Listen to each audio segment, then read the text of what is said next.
Good evening and welcome to the Gin and Tonic show on this Friday, the 31st of May, 2019. And as always, joined by my ever faithful co-hosts, Stop Spamming and Thunderous. Good evening, gentlemen. How are you guys? Hello, world. Hi, everybody. Hope everyone's Hello, okay fellow Islamophobes. on this fine summer's day in sunny England. Yes, that's a rarity, huh? We're definitely enjoying that. Hope you're well wherever you are listening in. I hope things are well with you. So as always, we'll start with a brief sort of introduction. Over to you, Stops. Hello. What I do, and I think it's important because a lot of people still don't understand it, is I sort of take a stand and define what it is, what we're doing, what we're not doing, why we're doing what we're doing, and why we're not doing what we're not doing. So we address Islam, okay, because Islam affects everybody on a daily basis by now, and the demands are getting it's getting stupendous, and this is why we need to address Islam. We need to show what Islam is and what Islam is not. So by doing that, we critique the ideas, because Islam is just a political ideology, okay? So it's a collection of ideas, and we critique the bad ideas. Now, there's lots of places which show the good things in Islam, and we are not shy in pointing out the good things in Islam if they do appear, and if there are some. There's a few. No, there are a lot of things which are positive in Islam, and we are not shy to point them out. But there are more things which are bad, really, really bad in Islam. And we are not shy to point those out either. And this is what we do. We do critique Islam, and we do use facts, reality, and reasoning to do so. So we don't attack any Muslims. We don't attack Islam. We use reality, compare it to Islam, and then look at what the outcome is. Now, while doing that, we can, and because we are not Muslims, we are able to condemn categorically any abuse, oppression, slavery, violence, and anything like that. A Muslim can't. We embrace free speech and criticism, factual and constructive criticism. Muslims can't. Now, we're just decent human beings. We're not scholars. We're not especially learned or anything, but we know a little bit about Islam. We know a little bit about the text. We've read the Quran. We've read some of the hadith. We've read the commentaries. We've read a lot of the tafsir. We've read a lot of the, the scholarly works on Islam. So we have a fair idea of what Islam is all about. And that is our basis. So we know a hell of a lot more than 99% of all Muslims, where most Muslims have not even read the Quran, the number one document and the number one element in the entire ideology. Okay, if we say something, if we make a claim, we normally, we back it up with evidence.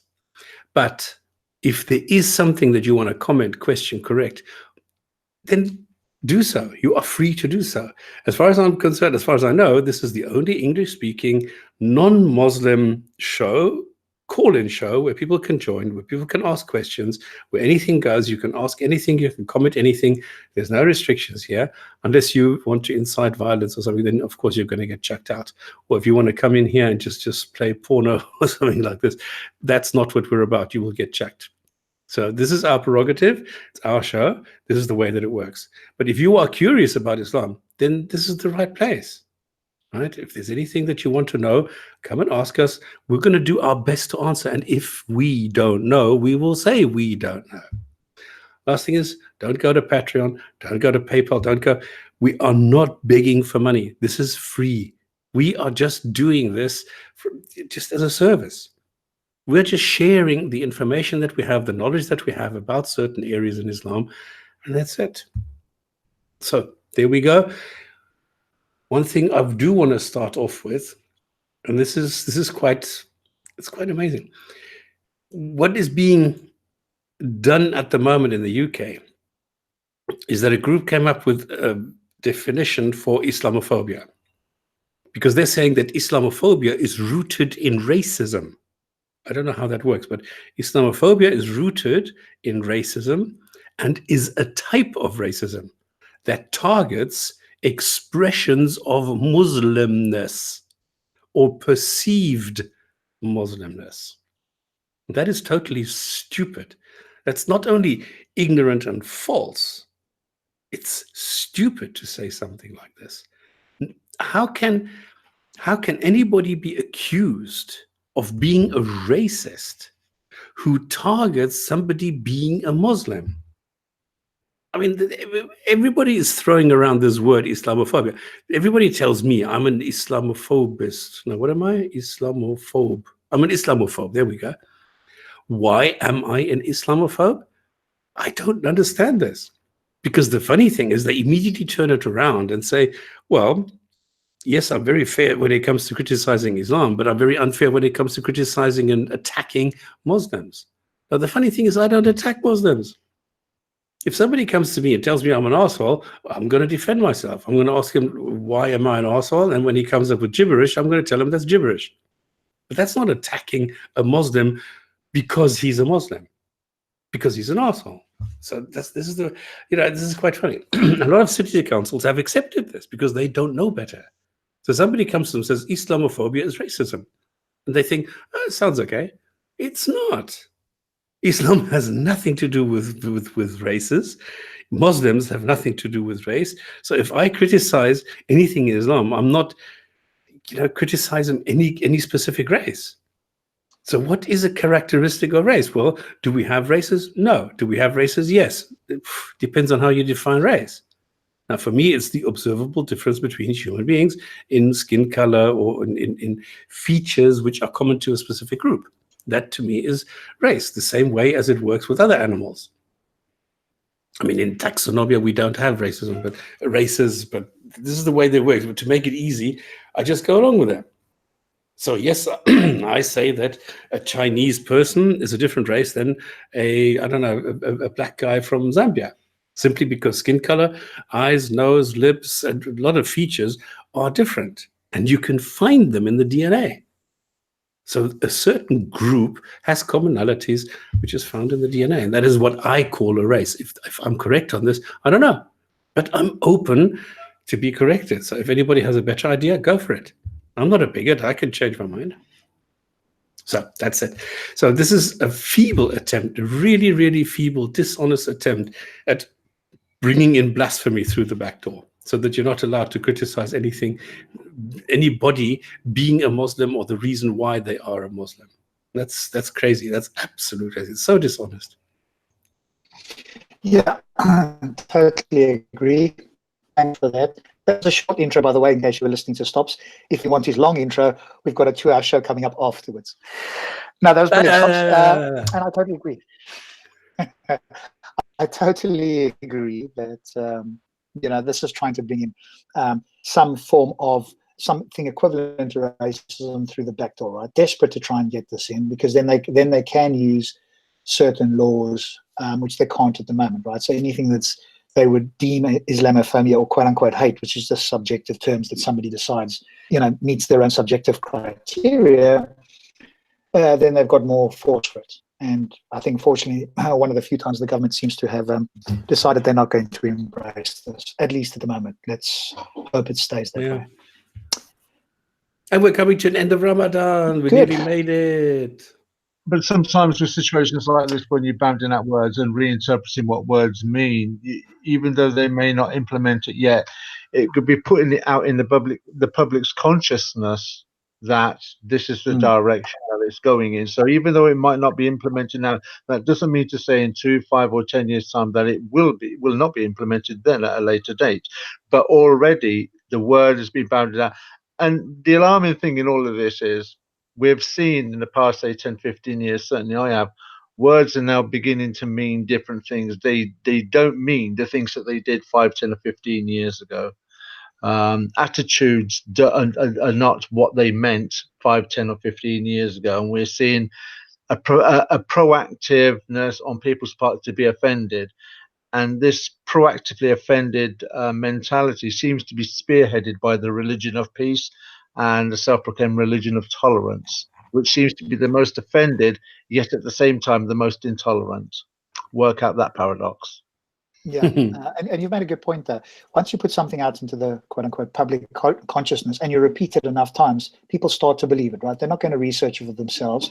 They may not invoke critical thinking on this sort of thing. So when you hear it enough times, if it's portrayed by the media, etc., suddenly it becomes part of the norm. So I agree with you, Thunderous, that this could be problematic in the future, that it's been put out there once. Obviously, it'll be firmly rejected at the moment, but do it enough times and you wear people down and it suddenly becomes part of the discourse as if it has a place in our discourse, right? And to give you the perfect example, the word Islamophobia is the very example that you can cite as it was a word bounded around that didn't make sense. It's a misnomer. It's a Franken word. It's juxtaposing two totally different thoughts, putting it together, and now it's part of political speech, political dialogue. And it's a fearful word. You use the word, it's a fear factor. You're creating, if you like, a dialogue where the one that uses the word can no longer now be criticized, or the ideology that the word is supposed to protect can now not be criticized anymore. Yeah. We've also got a comment there from author Kenny Bomer at 8:08 p.m. UK time. The first use of the term Islamophobia was used in 1975. Look it up. Well, that doesn't matter when it was used. If it was used in 1 AD or 2050 BC, it doesn't matter when it came about. Islamophobia and xenophobia work hand in hand. Well, that's your claim. And it is indeed racism combined with irrational fear of Islam. I mean, I don't know how many wrong statements you can put into 2 sentences, but there you go. Well, this one goes to Kenny Bomer then. When you consider the word phobia in itself means an irrational fear. Now, I don't know any psychologist, professional psychologist, that can actually turn around and say, I take the word Islamophobia seriously. For instance, if you have a phobia, it's an irrational, whether it's arachnophobia or agoraphobia or claustrophobia. Those are, you have a real psychological or chemical reaction when you're facing those conditions. How can I be branded, or anybody be branded Islamophobic when you criticize the ideology, but you're standing next to the person, not having a psychological reaction to that person or an aversion to that person, and when all you're doing is criticizing the ideology? Where is the phobia in that? Hence why the word does not make sense. So in real psychology, I would challenge anybody out there to bring forth any real psychologist that says, yes, Islamophobia is a real medical condition, because all the other phobias are. And again, we've got our author, Kenny Bomer, very distinguished there. These guys are hiding behind hate speech behind a veil of free speech.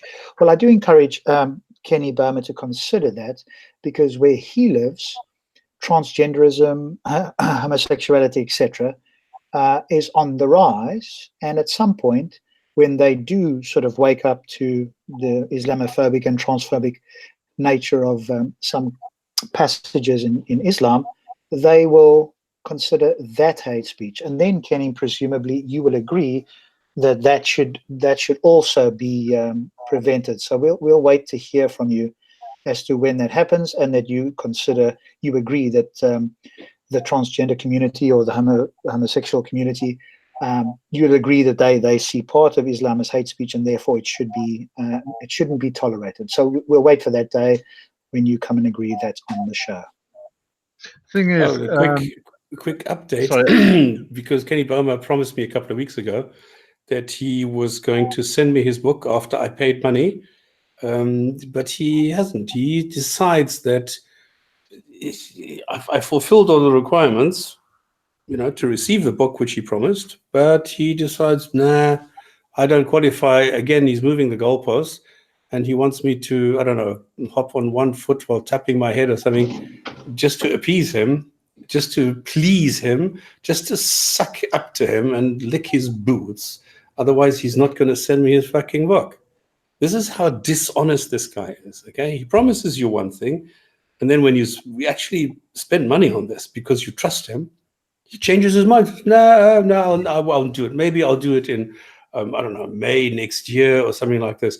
But I have not broken my promise. No, because I will send you my book. I just never specified exactly when I'm going to do it. That's what kind of a prick this is, you know? It's amazing. I'll do one more comment and we get to it here. So, again, author Kenny Baumer, you people attempt to suggest the term Islamophobia is a new invention. Well, relatively new. What, in the sense of the history of humanity? Yes, it's extremely new. Numerous times on this very show, comments have been made stating that there is a fear of Muslims. Well, there is a fear of some Muslims in some countries by some people, and it is entirely justified. Non-Muslims, be them Christians, atheists, agnostic, Hindus, Sikhs, have or are murdered or who are seen as second-class citizens. So there is a legitimate fear in some countries by some people of some Muslims. So yes, we'll say it outright and loudly. And it but Rob, matches look what a hypocrite this is. He says it's Islamophobia, phobia. Then he says there is a fear of Muslims. So he's using two terms, fear and phobia, sort of interchangeably. What kind of an idiot is this? Well, do you want to apologize now to get your book stopped, or you're going to do it quietly in private, just so we all know? Fuck you. Okay. Well, hopefully, can you Sideways, take that as if your necessary. apology? That's stops. That's the closest you'll get to an apology from Stops. So there we go.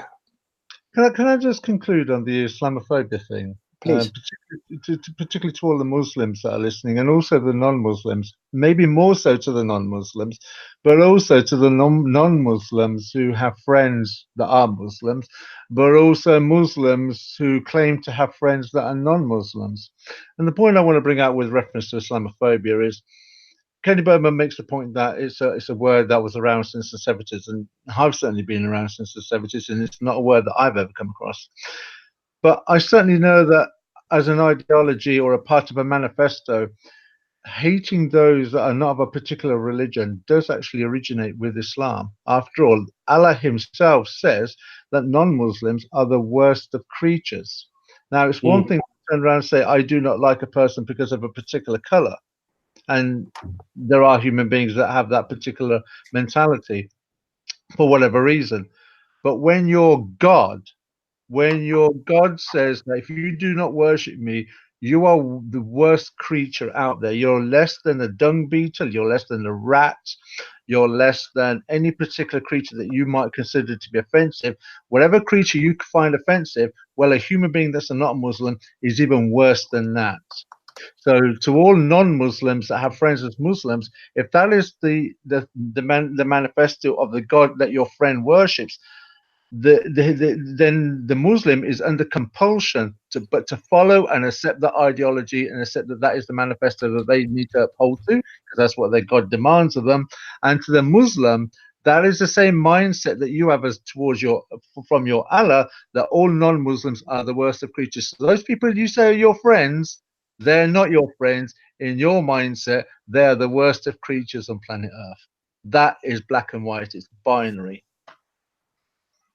And that's terrible.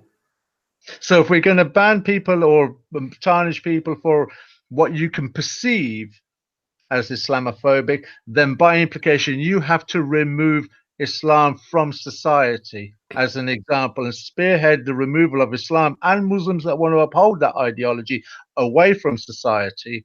If you want to start sweeping up Islamophobia, the ideology of that Islam has is 1400 years old. If you want to use the word that goes back to the 70s, hey babe, we're only 40 years old.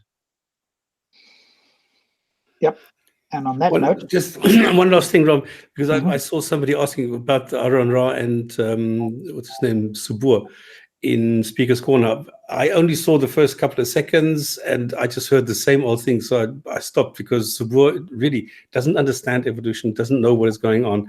And then there's no point in watching this. I'll watch it later, just for entertainment purposes, but I don't expect anything. Has anybody seen the full thing? Yeah, I watched most of it live, and I think what Aaron Ra unfortunately allowed it to happen was to get into the philosophical side, because you're absolutely right. They can't debate him on evolution. It was initially Sabur, and then Hijab came in there as well. He thought he'd bring his philosophical knowledge to bear, which was a bit painful, but what he did is that's not his area of expertise, right? So he allowed himself to get sidetracked onto that, and then I have to say, didn't really have much of a response there. So he should have brought it back and said, hey, this is my, and he did actually say that, but of course that was ignored, right? Because why would you debate somebody that has expertise on the expertise that they know, right? Rather take them off onto a subject that they're not experts on, and then try to expose them, which is totally intellectually dishonest, right? We can all do that to anybody. Somebody will have less knowledge than you on some topic, and you can show them up. And what does that prove? That doesn't prove that what you say is true. It, in fact, says a lot about your character rather than about whether what you're saying is true. So it wasn't a great conversation because he allowed himself to do that. But on other topics, when he was speaking to a couple of other people, because he was there most of the afternoon, he had some interesting things to say. But he's only come twice, I think, to the UK. And so I didn't know, I wasn't aware of it. And I just happened to see him pop up. And I'm like, okay, what's he doing in Speaker's Corner, right? So there we go. Yeah. David Nash, I wish you people would listen to the show before you make stupid comments. We read the tafsir along with the lines in the Quran. Several tafsir, by the way. So we always refer, or nearly always, refer back to the scholars. What did they understand? So, sorry, that comment is stupid. All right, let's go back. All right, so let's start with it. I think we finished on 258, but we'll just quickly read that again so that we can move on to the next one. So let me bring that up in the window here. Present that to everybody. There we go. Okay, so this was the ending from last week. I'll just do Yusuf Ali. Oftentimes Yusuf Ali, maybe not. Maybe you read two different translations, then suddenly the other one makes it slightly clearer. So this was from last week, 258. Hast thou not turned thy vision to one who disputed with Adam about his Lord, because Allah had granted him power? Adam said, my Lord is he who giveth life and death. He said, I give life and I give death. Said Adam, but it is Allah that causes the sun to rise from the east. Do thou then cause him to rise from the west? Thus was he confounded who in ignorance rejected faith, nor doth Allah give guidance to people unjust. So that was last week's one. And let's move on to the rather long first one here. Okay, Sahih International. Or consider such an example as the one who passed by a township which had fallen into ruin. He said, how will Allah bring this to life after its death? So Allah caused him to die for 100 years. Then he revived him. He said, how long have you remained? The man said, I remained a day or a part of a day. He said, rather you have remained 100 years. Look at your food and your drink. It has not changed with time. And look at your donkey. We will make you a sign for the people. And look at the bones of this donkey, how we raise them, and then we cover them with flesh. And when it became clear to him, he said, I know that Allah is over all things competent. Yusuf Ali, or take the similitude of one who passed by a hamlet, all in ruins to its roofs. He said, oh, how shall Allah bring it ever to life after this, its death? But Allah caused him to die for 100 years, then raised him up again. He said, how long did thou tarry thus? He said, perhaps a day or a part of a day. He said, nay, thou hast tarried thus 100 years. But look at thy food and thy drink. They show no signs of age. And look at thy donkey, and that we may make of thee a sign unto the people. Look further at the bones, how we bring them together and clothe them with flesh. When this was shown clearly to him, he said, I know that Allah hath the power over all things. I'm giggling hysterically. I mean, it's such nonsense. Can you believe that somebody says to you, okay, listen, I'm gonna kill you now, and you're gonna be dead for 100 years, and then I'm gonna bring you back. Okay, how long were you dead for? No, I wasn't. This was like 2 hours ago. Okay, look, the food is still there. It's still the same as it was 2 hours ago. Everything is the same as it was 2 hours ago, but I killed you for 100 years. This is crazy. Yeah, how do you know you were 100 years, right? Yes, exactly. I mean, everything is the same. The village is the same. The people are the same. Nothing has changed. Everything is exactly as it was 2 hours ago, but you were dead 100 years. Oh, I know what they would. One thing they might say to this, right? They might well say, well, that was 100 years in God's time, not necessarily man's time. Because remember, like a fleeting second is to us is like X number of years to God, right? Okay, so it was 2.5 seconds. Okay, well done, God. Powerful, Well, really powerful, really great magic act. I mean, Copperfield could do better than that. So they would presumably just claim it's Allah's time. I don't know. What's your thought, Andrew?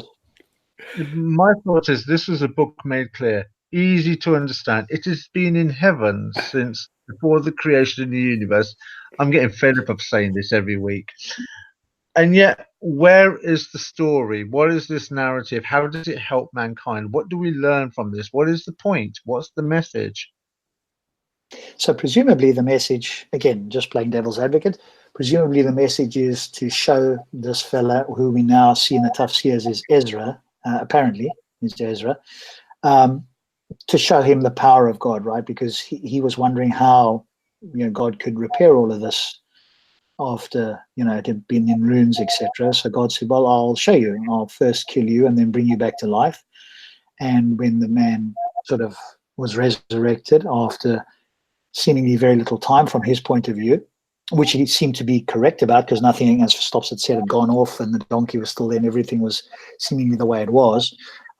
God told him that it was, 100 years plus, and he suddenly knew that it was God. I mean, he could have fainted, right? Anything could have happened here, that he could have had a fit or whatever the case is. So we were talking about it today, I think, about critical thinking, right? And this is like a great example of not having critical thinking. If I fainted for what seemed like 2 hours, right, and I was having voices in my head, the last thing I'd think is, okay, this is God speaking to me. I'd go, I mean, it could be, but let me first eliminate any other possibilities, right? But the thing is, you see, let's assume, let's just for argument's sake try and defend Islam on this, right? Okay, so you're taking this as a matter of faith. What does it mean to you? What are you getting from this? I mean, the tafsir mentions Ezra, and is also mentioned in Jerusalem. Where did the tafsir 400 years later get the name Ezra from, and that it was pointed to Jerusalem? It says there a little hamlet. Hamlet was, if anything, a hamlet is a little, it's smaller than a village. It's just a few houses. That's what the word hamlet means. It's just a bunch of houses in a locale. A city or a town is significantly bigger. So Jerusalem, by anyone's standards, was quite a big, I wouldn't say metropolis, but it certainly, by any stretch of the imagination, was no hamlet. But where did the tafsir get it that this was Ezra and Jerusalem, and that Nebuchadnezzar is involved in all of this? This is yet again another example of Muhammad not knowing what the historical account is. He's trying to he doesn't know. He's heard the stories, but he doesn't know what the stories are and what they're relating to. But he's got fuck this. He's got to make it sound holy. He's got to make it sound religious. He's got to appeal to the Jews. He's got to appeal to the Christians, and he's got to appeal to them on narratives and stories and accounts that they might be familiar with. But he knows fuck all about them. Yeah. Sorry for my language. I shouldn't swear, but I'm just a bit annoyed with this one. And like you say, they had to infer or come to some conclusion about who was speaking because it wasn't clear in the Quran. So you had to have people afterwards come and tell you who it was. Now, presumably the Muslims, well, that's not so important. Hey, it's more the message. Well, you want to know who's speaking. Otherwise, you've just got to literally go and take it on faith that people are speaking to people. I mean, that's not how stories, that's not how messages are clearly, to use your word quite rightly, Thunderous, are sent, right? Yeah. And here it says in that tafsir, you remember I said to you, there's something, and here's part of an explanation. He gave you life, Quran 2:28, 100 years. It is possible that in their time, a single year was based on the lunar cycle, making it 8 proper years and 4 months. Or it could have been based on the seasons of a year, making it 25 years. And it's also possible that at the time, their lifespans were considerably longer. So here is Kashini, I guess it is, one of the tafsirs here. He's trying to make sense of how, Kashani, thank you, how this could be the case where the man's perception was a couple of hours and all the evidence around him seemed to suggest, we just go back to the verse itself, caused him die, and then he raised him, and he said, but look at thy food, and there's no signs of age, and look at the donkey and everything. So from that person's point of view, it looked like he'd only passed out or whatever the case may have been for a very short period of time. And that's what the evidence around him suggested. But apparently Allah said, no, it was 100 years. And when this was shown clearly to, well, how was it that it was shown clearly to him? And all the evidence around him said exactly the opposite. Where was the clear, how was it shown clearly to him? And then he said, I know Allah has power over all things. So when he... there's something else here. He said 100 years, yes. So let's just assume for a moment. Let's pretend, right, that I forgot what the word is now. Jalalain is saying that this is whatever it is, 400 years later, right? But the actual account of this guy is asleep or dead rather for 100 years, and he's talking about Ezra and Jerusalem. Yeah, that's what the account is with Nebuchadnezzar. But the thing is, historically speaking, and even if you just want to go to the biblical narrative, Nebuchadnezzar only had Jerusalem in captivity for only 70 years. So where did the other 30 years come from? This is yet again, it's just come to my mind. That was only for 70 years. The captivity of the Jews under the Babylonian reign. 70 years. But this guy's been dead for 100 years. Do you see what I mean by Muhammad not knowing what he's talking about? Yeah, but the thing is, Thunder, is you need to look at the target audience. They are totally uncritical.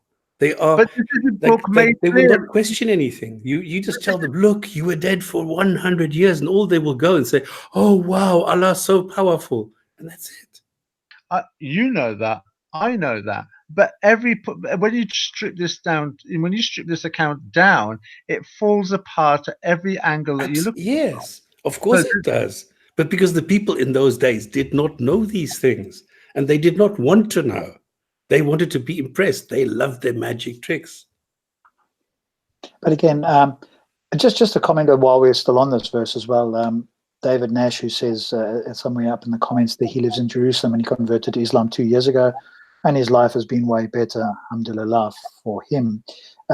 He says, though, his points, presumably we're talking about this verse, need expanding by scholars to provide further info about the context of this verse. So maybe, David, you can explain to us, if this is a clear, concise, and complete book from a God, could not God do that? Did he leave it up to, quote, scholars tens or hundreds of years afterwards to try and work out what was meant, who was speaking, when it happened, etc.?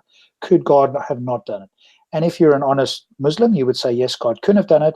And then the question for you is, why did he not do it, if the claim is that this is supposed to be a clear, concise, and complete book for all mankind? So I'd love for you to give us your honest answer. And presumably you can do that without appealing to the scholars if you're a rational and logical human being. But getting back to the actual verse. Do you follow human scholars or do you follow a God? Not only that, but Muhammad himself said that the first, second, third generation after him will be the best of Muslims. And now we've got 21st century Muslims saying that we know more than the generation 2, 3, 4, or 5 generations after Muhammad. And also those that were writing accounts, the histories of the Quran and Hadith 400 years later. Oh, so that's a good point. Thunderous, can you explain that again? That's excellent. Just explain it a little bit better. Well, because it was just coming to my mind. Why is it then that you got like this guy, Mr. Nash, saying that he can explain something about Islam better than what the Jalalain and such were writing 400 years after the fact of Islam, Muhammad, for instance, when Muhammad himself said that the first, second, and third generation of Muslims will be the best of Muslims, and in effect saying that after him, the first, second, third, they'll just get weaker, and worse and worse and worse. And you got 21st century Muslims now, they're giving you trying to rationale the argument of Islam, trying to say we've got more evidence, more reality of what Islam is now than what the first, second, and third generation of Islam could have ever provided us. And then you've got narratives written 400 years later, which are standardized as an authority after the Quran, after the Hadith. And then you have these narratives afterwards that are, if you like, the third leg, as it were, of the authenticity of Islam and its teachings, being rejected now for the sake of people like Mr. Nash, who are saying we in the 21st century know more than what they did from the first, second, third generation of Muhammad, and also from the narratives written 400 years later after the fact. My argument is, first of all, you're challenging the Quran, because Allah says it's a book made clear and easy to understand. It was in heaven before it came to earth. Then you're arguing against the contemporaries of Muhammad. And by that, I'm saying, well, where did you get the names from? Where did you get the locations from? Where did you get your time periods from? Why is it you can say and speak as an authority of Islam now with only the same evidence that we've got? I don't understand that. Yeah. And this is something I think we should be referencing again and again, because this is a clear inconsistency where people are saying, well, if the people or Muhammad himself understood this the best, how come we need 400 years for people to understand this, to come up with the name Ezra, for example? Well, I think David Nash has sort of said it, and it's rare that we sort of hear this, and perhaps because he's still a relatively new Muslim. At time frame 833 there, he says, Allah knows best, right? So where critical questions are asked, referring to Allah knows best is like you're giving up on thinking about this, right? And I would encourage you, still a relatively new Muslim, I would encourage you to ask these tough questions. And other Muslims have, and when they have, and they've come to the conclusion, either with speaking with scholars or whoever, or ideally using their own critical faculties, they've realized that this doesn't make sense and have deconverted. So maybe there's time before you get too deeply into it that you will actually start to think about these things. And you also mentioned there sometimes one needs to take a leap of faith. Hopefully, David, you would also think about that. And faith is not a reliable pathway to truth anyway, because anybody could claim to have faith about anything, be it the Greek gods or whatever the case is, right? Or the Hindu gods. And if they just said, I believe it on faith, anybody could claim that. I could believe, the 10th dimension, the invisible dragon that I often talk about in my backyard. So using faith in and of itself is not reliable, right? So you want evidence for your claims. And again, it seems, as Thunderous and Stops have pointed out here, that there's a huge amount of problems here that people have to come so long afterwards to try and make this clear. But certainly my last point on this is, and I've highlighted there, if we reread this again, he said, how long have you remained? He being Allah, presumably. They could have said it, right? Allah said, or I said, whatever.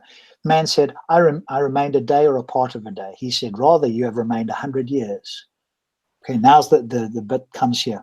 Look at your food and your drink. It has not changed over time. And look at your donkey, and we will make a sign for the people. And look at the bones of this donkey, how we raise them and cover them with flesh.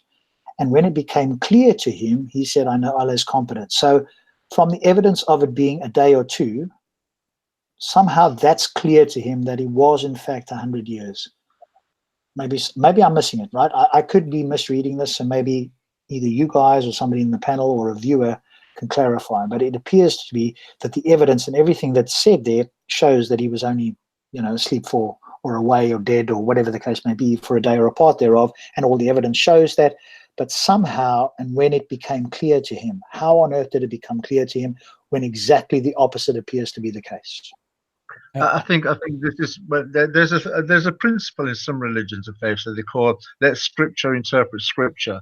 I think this is one of those where you'll put it back on the side where Allah caused this guy to die for 100 years and then brought it back to life, and keep it on the back burner for when we come across the other account where some guys are asleep for several hundred years, then Allah brought them back to life again. The sleepers in the cave, and then you put both accounts together. And then you really get to see more about what this is, what really is a load of shit. Come on, one account, this that makes sense. Maybe you can pass it off. But when you come across another one that's more or less identically the same, and you're not getting anything from it, then you really have to sort of say, have a word, mate. What's going on here? And I'm sorry to sidetrack David Nash. He's actually making some interesting comments. If that has resulted in an improvement in my life and has made me a better person, I'm sorry. Now, I'm not going to be rude to you, okay? But think about it this way. If you need a belief in an imaginary God to make you a good person, does that tell you anything about your level of truth or your authenticity, your integrity, ethics, anything like that?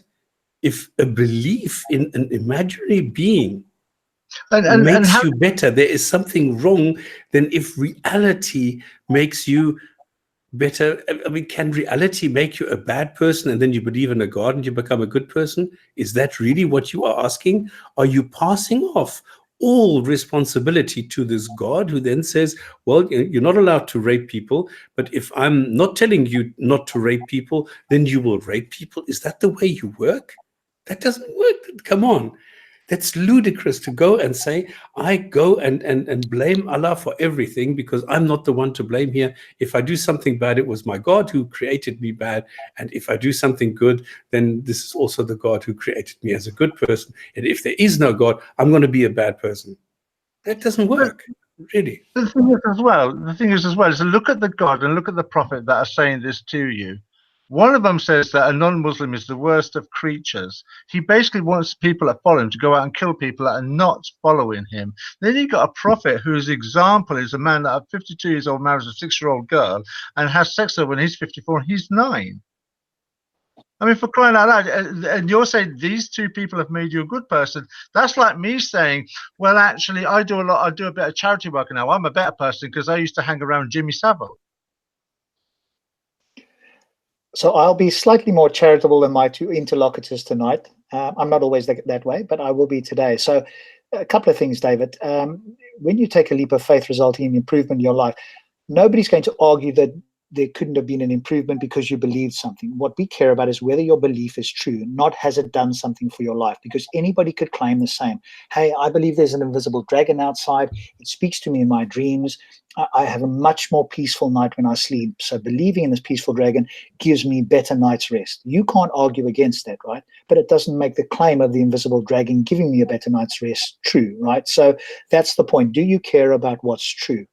That's the important point that we're asking you here. And to answer and to go on with what Stop said as well, if you were presented with two people, one that does something good because they care about their fellow humans and one that does something good only because Allah tells them, which one has the better moral compass? And it's almost a rhetorical question. I think we can all agree that the person that doesn't require a God to tell them what to do has a better moral compass in this example than somebody believing in Allah who has to tell them what to do. Right. So again, that doesn't help you either. You're a better person. And many Muslims are better than their book. We often say it here, they're better than their book. So when they come across some of these very unpleasant things, they have to reinterpret it, ignore it, try and find the scholars who will give them some interpretation that allows them to sleep safely at night. But again, you've really got to ask yourself the question, is that the best that the God can do, the most moral book, etc.? I do ask you to think about this.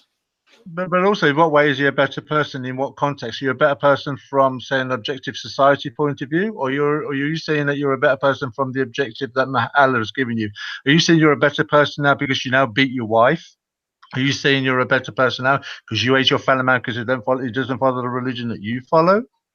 Are you a better person because you're now going to institute some kind of blackmail in your local community because they don't follow the worship of the God that you worship? So because they don't convert, because they're Jews and Christians, you're going to put a heavy tax on them? Is that the kind of person you are now, a better person? From what point of view are you a better person? And what about all those who are not? What about all those who came to Islam and then went on a killing spree? What about all those Muslims who are not good people? I mean, I don't have to remind our viewers that there's a guy in the chat who has a rap sheet longer than I don't know what, with restraining orders, stalking, and all sorts of things. So Islam does not automatically make you a good person. It is you, the person, who interprets something and makes that something into what they believe it should be. So if you want to go and take Islam and then go and blow yourself up because you're doing something good for your God, then that is what you're going to do. If you're going to go into Syria and go and behead non-Muslims, well, that is what you're going to do. That is what Islam can do, but it's up to you. So it's the person who is doing it, not the ideology. You are making you, the person, using the Islam, the ideology, as an excuse. That's why some people are saying, well, I'm doing this for my God. And they think that this is some sort of reason or some sort of excuse for them to do that. It is not. You are responsible for yourself. And if you go and interpret the ideology of Islam in a specific way that makes you a good person, well, then good on you. But there are millions out there who don't, who are taking it to be something bad. And this is the problem. There are people, there are Muslims who are killing their own daughters because they don't want to wear the stupid hijab and cover up and claim that this is only for modesty in that. So is that a person who has become a good person because of some sort of sentence in Islam? No. This is the way that it works. So you can go any which way, but don't blame it on Islam. Blame it on you.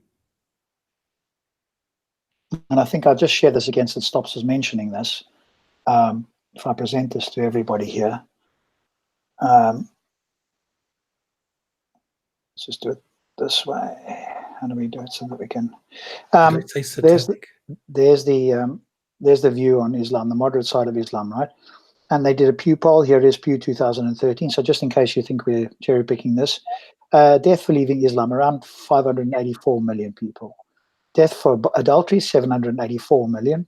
Sharia should rule, 1.1 billion. Wife should obey her husband, 1.39 billion. Total Muslims, 1.62 billion. So you can see that there's some very unpleasant ideas held by hundreds of millions of Muslims, extrapolated from the Pew polling that was done in various countries where they were allowed to do so. Right. So there are some fairly hefty numbers there. And again, we don't say it's all Muslims, right? But there are some Muslims that have some very unpleasant ideas, and that's some of, I mean, there's a lot more evidence, but that's some of the evidence that there are some very unpleasant Muslims out there, right? So there are some very nice Muslims, pleasant Correct. Muslims, but they are pleasant and nice and fantastic people in spite of Islam. This is my yeah. So it's a different point. interpretation. They're better than their book, as you always say. No, better than their God. Or better than their God. Okay, yeah, who supposedly wrote the book, etc. Our author friend has said that you people are constantly belittling and mocking Islam and Muslims while no one is directing anything towards you, hypocrites. Well, this is a show that critiques Islam, but Kenny, you're welcome to put forward a show where you critique atheism, and we'll come on as your guests, and you can put the questions to us, and we'll happily answer those, right? But again, it's your subjective opinion about constantly belittling and mocking. We're critiquing Islam, and if we do it in a way that doesn't sit well with you, well, that's for you, right? That's your subjective opinion on that, which you're entitled to, but don't expect us to accept your labeling of our critique in the way that you have done. You're welcome to use it yourself, but obviously we're not going to accept that. And as I say, some Muslims, so when you say Muslims there, that's not entirely accurate, is it? Because we're not painting all Muslims with the same brush, and we've said that multiple times. So I would at least appreciate if you be intellectually honest, if you can be. He's a dishonest prick. What do you expect? Well, we won't. He's saying there you won't be insulted on my show. Well, I don't insult you on this show either. So, but if you're going to say, nonsensical or things that don't match reality, then obviously we're going to make it clear that we think that that's what you're doing, right? And again, if you don't like that, if you're going to have discussion with people, grow a thicker skin, right? You're not a child, presumably. Yeah. And, we're reasonable. I mean, compared to how things go elsewhere, I mean, I think you haven't really seen the how bad it can get on some shows and on some hangouts and various other things, right? So you really need to have a wider point of reference to see how polite and forthright we are here. It's much worse elsewhere, right? So if you're suggesting it should be yes or no, so 3 bags full, then this is definitely not the show for you, right? Yeah, but the only benchmark there is, look at the benchmark. It's abuse, or it's name calling. He can lie, he can slander, he can do all sorts of things. I've caught him with so many lies. And yet, I'm such a good person because I don't swear at people. The thing is, his God refers to us as the worst of creatures. His God and his prophet want me dead on sight because I abandoned Islam and I rejected it and I'm an apostate. So whatever he thinks of this show, we do not match the standard of the God that he worships or of the prophet that he worships. We do not say people are lesser than any other creature because they don't follow what you guys believe because you're atheists, or because I follow a particular other religion or other faith rather. We don't say things like that. We don't say that people who don't follow what we believe should be killed. But that what the God that he worships does, and the prophet he worships does. I say he worships because, to be honest, I see no difference between the God and the prophet. They get just as much adulation from the follower.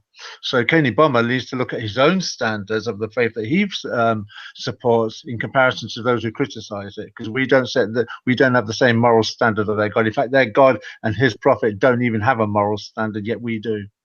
Yeah, he says, no lie. I mean, he calls Christian friends. He says, are you Kenny Bomber? Nope, I don't know any Kenny Bomber. And he says, no, I wasn't lying. I was just not admitting that it was me. I was just pretending to be somebody else.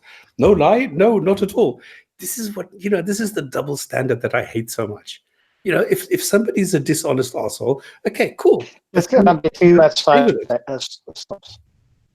Sorry?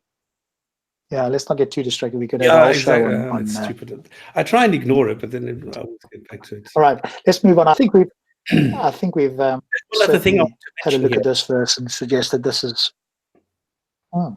There's one more thing, because it says here, look at the bones, how we bring them together and clothe them with flesh. Now, this is nonsense, as I've shown in several videos and in the chats with Boma with the embryology. This is wrong. Okay, this is a mistake, an outright mistake in the Quran, which says that the bones are created and then clothed with flesh.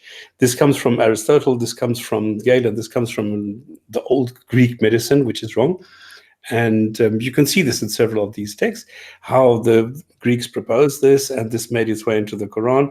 And then if you go and look at a textbook like by Professor Dr. Moore, for example, you can see the exact opposite is the case. Like, for example, the hand, the extremities are formed by flesh around the bones dying.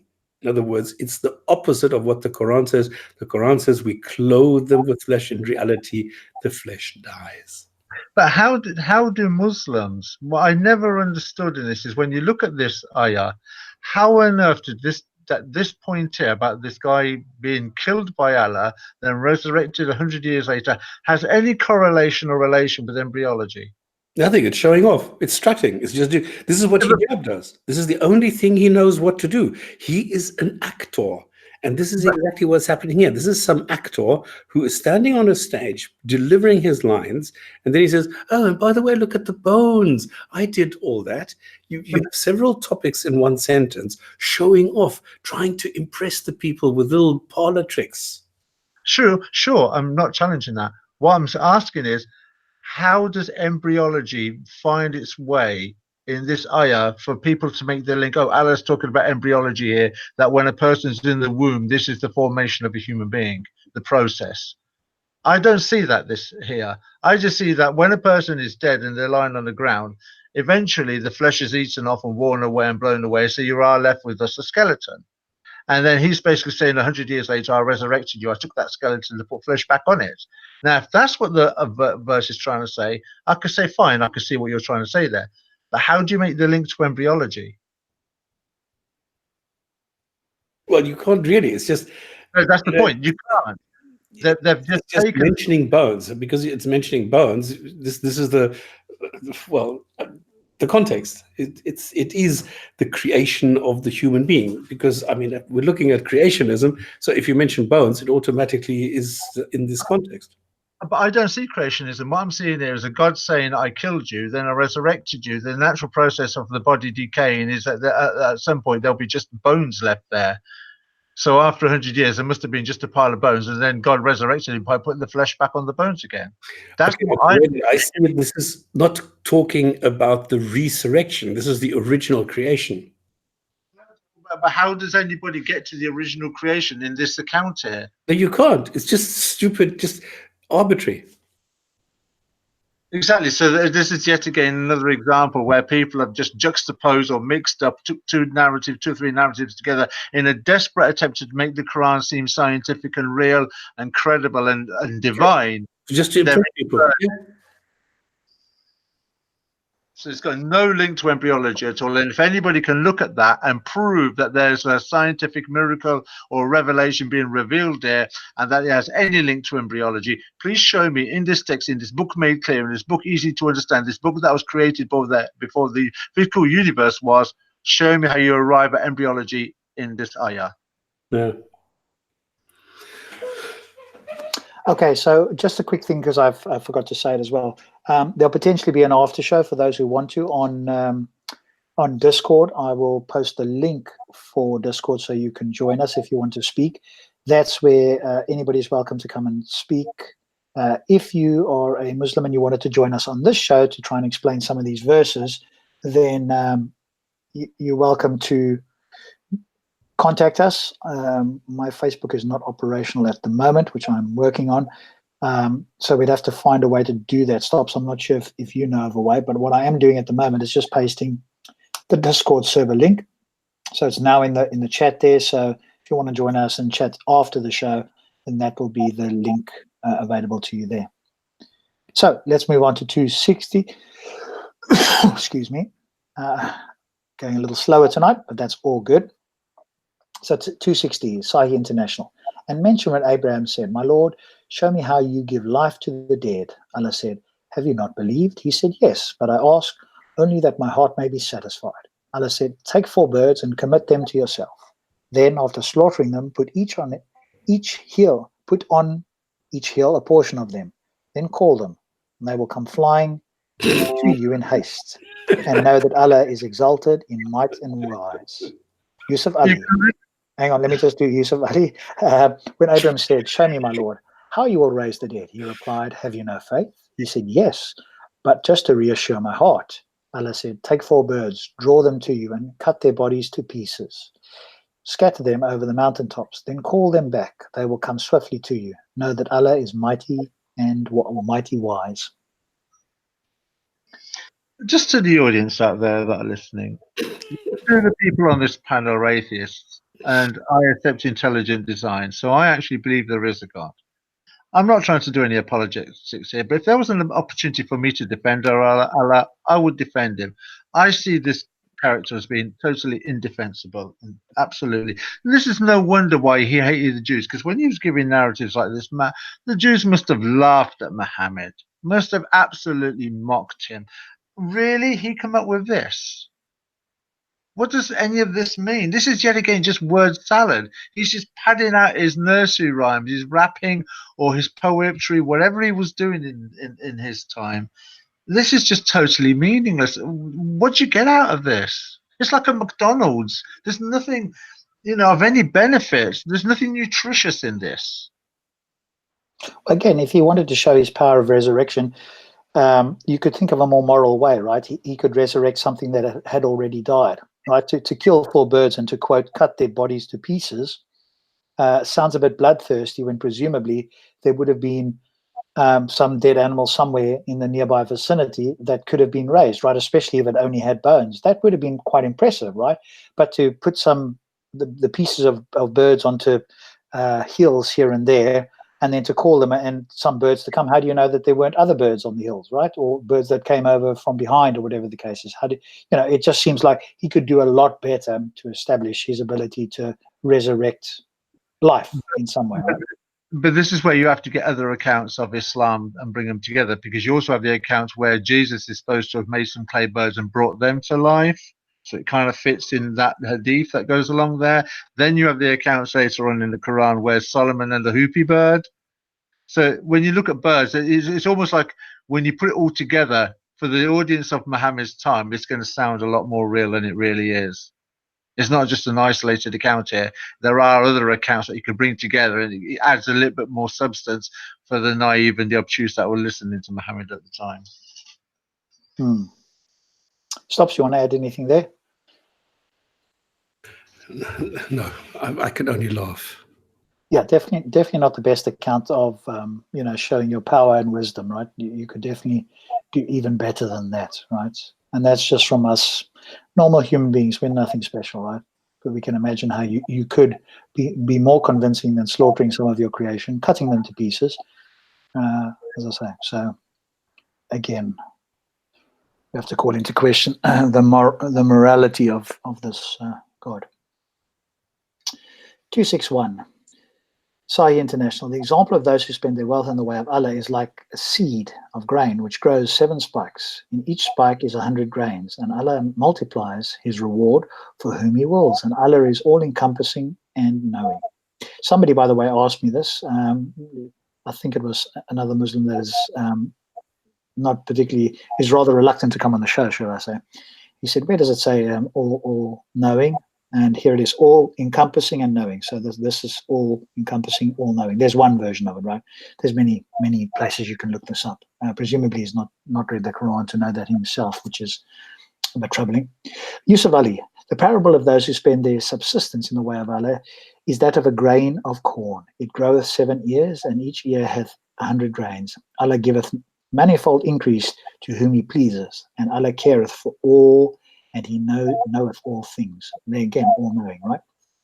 But I remember this in a version of this in the Bible, right, where you throw out the grain and it multiplies itself. So I wonder if he's trying to, again, sort of borrow or heard this. But the thing is, that was Jesus was using, that was a clear monumental parable about talking to people about. Oh, that's right. Yeah. So yet again, this is where Muhammad is now getting Abraham involved, because he's appealing to the Jews, but he's using a narrative or a parable given by Jesus. So he's putting the two together to appeal to both audiences simultaneously. Yeah. Likeness and expend its corn sprouts 7 years, and each year is 100 grains. Likewise, they would expend it. So the gold multiplies even more for this. Basically, blah, blah, blah. So he's just, Jalalain is just repeating basically the likeness of the quality of expenditure of those who expend it. So here he's just repeating the verse basically. And assigns greater merit for over others in terms of recompense. Okay. I mean, there's not a lot there. That's obviously, as you say, just trying to appeal to people and sort of perhaps mixing up certain accounts that have been heard. Anything else you want to add to this one, Stops? No, this is ridiculous. This is just showing off. Okay, 262. Those who spend their wealth in the way of Allah and then do not follow up what they have spent with reminders of it or other injury will have their reward with their Lord, and there will be no fear concerning them, nor will they grieve. Yusuf Ali, those who spend their substance in the cause of Allah and follow not up with gifts, with reminders of their generosity or with injury, for them their reward is with their Lord. On them shall be no fear, nor shall they grieve. That's. Can somebody explain this to me? Read this multiple times to really try and understand this. Who spend their wealth in the way of Allah. This is clear, okay? So if you go and you pay money and you sponsor weapons and all sorts of things, then you're okay. Then do not follow those who do not follow up what they have spent with reminders. Maybe this is a way of saying you should spend to help your God, but don't brag about it. And then don't remind others that you did what they have spent with reminders or injury. Injury, I think, in this case means the financial damage they have incurred. What is your translation say about it? 262. Those who spend their money in the cause of God, then do not follow their charity with insult or harm, will receive their recompense from the Lord. They have nothing to fear, nor will they grieve. Makes equally no sense. Oh, it's kind of what you said, isn't it? So if you do charity and you do these things, then don't sort of brag about it, etc. Just do it quietly. Yeah, but if you follow their charity with insult or harm, how can you give money and then insult somebody? Well, like you say, presumably that means that you are bragging about it. So maybe insult means I just want to see if they say it here. Mind of After which make an injury to that person by mentioning this to the people whom he prefer not know about it. So Jalalain says, those who expend their wealth in the way of God, then do not follow up their expenditure with a reminder of their generosity, of the one on whom they expended. For example, saying, I was good to him and restored his affairs, an injury to that person by mentioning this to people whom he would prefer not to know about it, their wage, the reward of the okay, so his understanding of this, the injury is, hey, if you go and tell this to people that the person that you helped didn't want to know about it. In other words, it seems to me, do it quietly and secretly, and don't go and, tell everybody about it, especially people that this particular person might not want you to tell about it. Okay. So could I have said this better? Well, yeah. I mean, we could say that about every single verse. There's not a single verse in the Qur'an that you couldn't improve with just a few words or entirely, right? Every single verse without fail. Not a single verse, right? So the claim that, it's the claim is exactly the opposite. Show me a single verse in this Quran that we could not improve between us, right? A single verse that is the most clear, concise, complete, or error-free that could not be improved upon. That's a challenge out there. Author Kenny Bobby, bring us a single verse that you think we could not improve upon, and we'll improve upon it on this show. There we go. There's a challenge to you. Go ahead, because you've obviously written many books and you're an esteemed author. So bring us a verse that you think is so crystal clear. I mean, just one, right? We've read, over 262 now, including the first chapter, and we've never found a single one of them, right, that we couldn't improve upon. Maybe you can find just one of them. I'm still baffled by the injury. Yeah. So, well, injury to their standing, I guess, would be the way of saying it. Well, because Rashid Khalifa also with harm. Do not follow their charity with harm.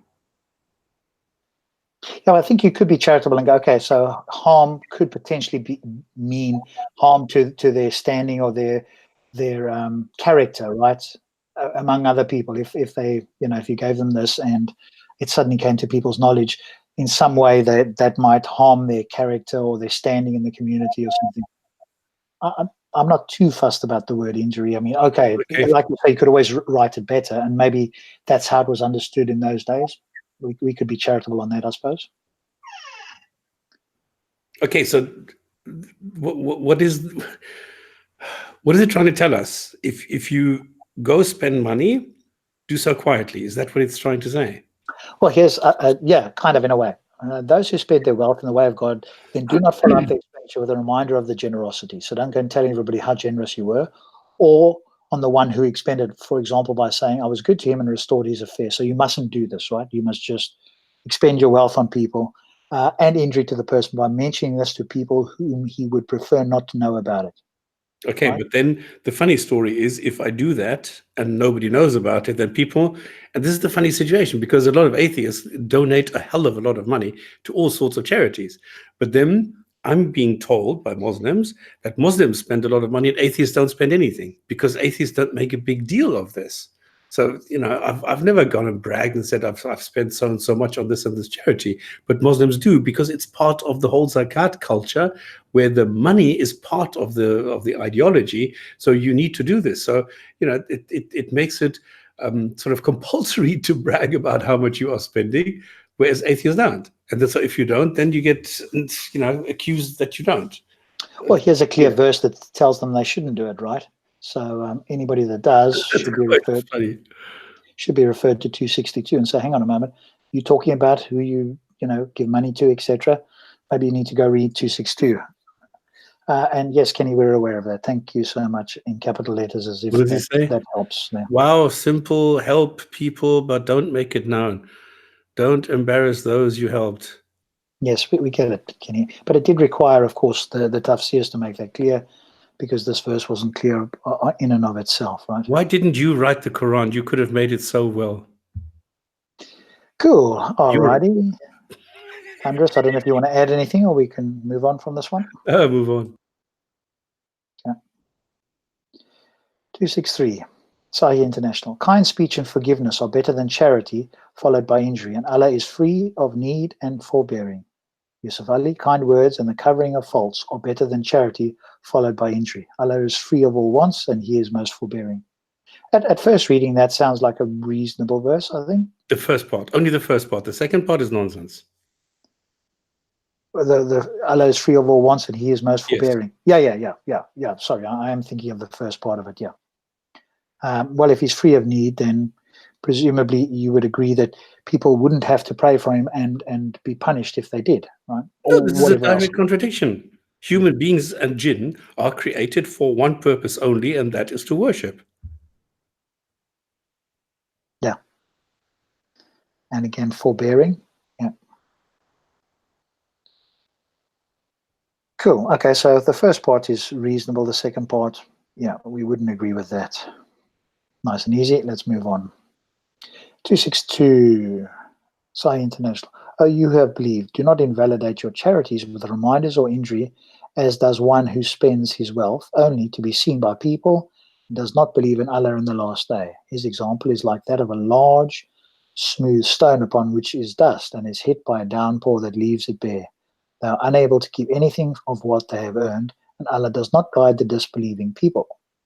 Yusuf Ali, O ye who believe, cancel not your charity by reminders of your generosity or by injury, like those who spend their substance to be seen of men, but believe neither in Allah nor the last day. They are in parable like a hard, barren rock on which there is little soil. On it falls heavy rain, which leaves just a bare stone. They will be able to do nothing with aught they have earned, and Allah guideth not those who reject faith. That's kind of a repeat. Again, right? Like we've just heard that a few sentences ago, and now you have to add it with a parable. I'm not sure why you have to repeat that. If you could have done it clearly the first time, you wouldn't need to do it here again. Right? So, to me, a reasonably clear example of a repetition, right? Just adding, a bit of a parable or a analogy there.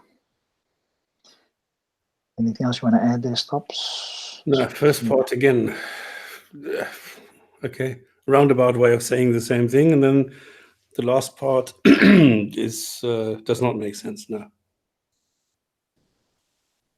So you're saying which part? The very bottom part.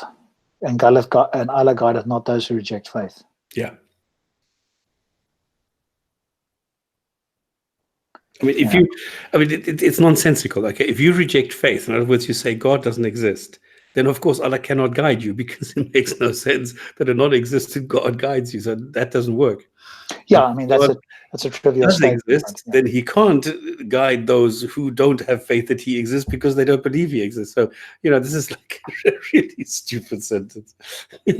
Yes, we're getting commentary in the chat there that it's said again to reinforce the issue. Well, if it was said clearly the first time, I think does God need to reinforce the issue, or can he rely on the creatures that he himself has created? If he'd given a clear message, they only need to get the message once. If they need to get the message multiple times, then either that seems to be faulty design or intentional, right? And if it's intentional, then yes, you have to repeat yourself multiple times to your own creation, so they get the message. It's like having a robot, right? In the sense that you program in the code, but at some point that the robot's memory, using cheap memory, right? And when the robot switches off, the volatile memory forgets. So you got to switch it on, you got to reboot it up, and you've got to input some software again. Or you could use non-volatile memory, right, which is better memory. So when you switch the robot off, comes back on, it remembers what you've programmed, right? Yeah. So that means God creates people who are a bit thick and don't get it and need repetitions? Well, it certainly seems like, according to at least... Author Kenny Verma, you are not guided because you reject faith. These verses, he doesn't get it. He does not, he doesn't understand it. So he needs to have an explanation of the explanation of the explanation before he gets it. Because it wasn't clear enough when Allah told him. But it's a trivial statement, right? Allah guides not those who guides not the disbelieving people, as Stop said. And if you think a trivial statement is nothing to be concerned about, it's like somebody saying, it's like Allah saying something like, those who die will no longer breathe air, right? It's trivially true. In other words, it adds nothing. It's self-evident and adds nothing to a conversation, right? It's something that we already believe. All humans breathe air, right? If I said that, you'd go, and what's the point of that? Yes, we know that, right? Same thing here, trivially true. So how is that valuable in any way? Putting trivially true statements in there.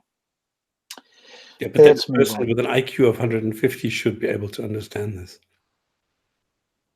Right, let's move on to 265. Sahih International. And the reward for those who spend their wealth seeking means of approval of Allah and assuring for a reward for themselves is like a garden on high ground, which is hit by a downpour, so it yields its fruits in double. And even if it is not hit by a downpour, then a drizzle is sufficient. And Allah of what you do is seeing.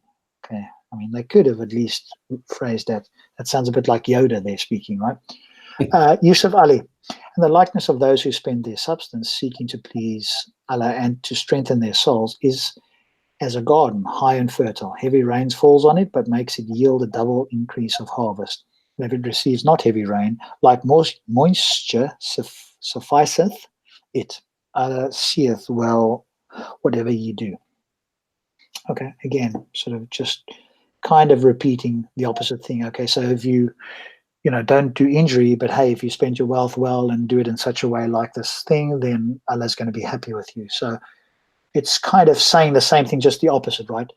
Don't go out there and boast, but if you do it in Allah's way, then great. So it's like, again, kind of repetitive, but the opposite way around. And it's quite funny because, well, I mean, what happens is if you have a lot of rain, you're going to have a huge yield. But if there's no rain, you're going to get it anyway. Yeah, well, that is assuming you do it seeking means of approval from Allah and assuring themselves. So what is the point of saying that it needs a heavy downpour, but then a drizzle is sufficient? What the hell is the point of doing this? Oh, I suppose it's like a reward, right?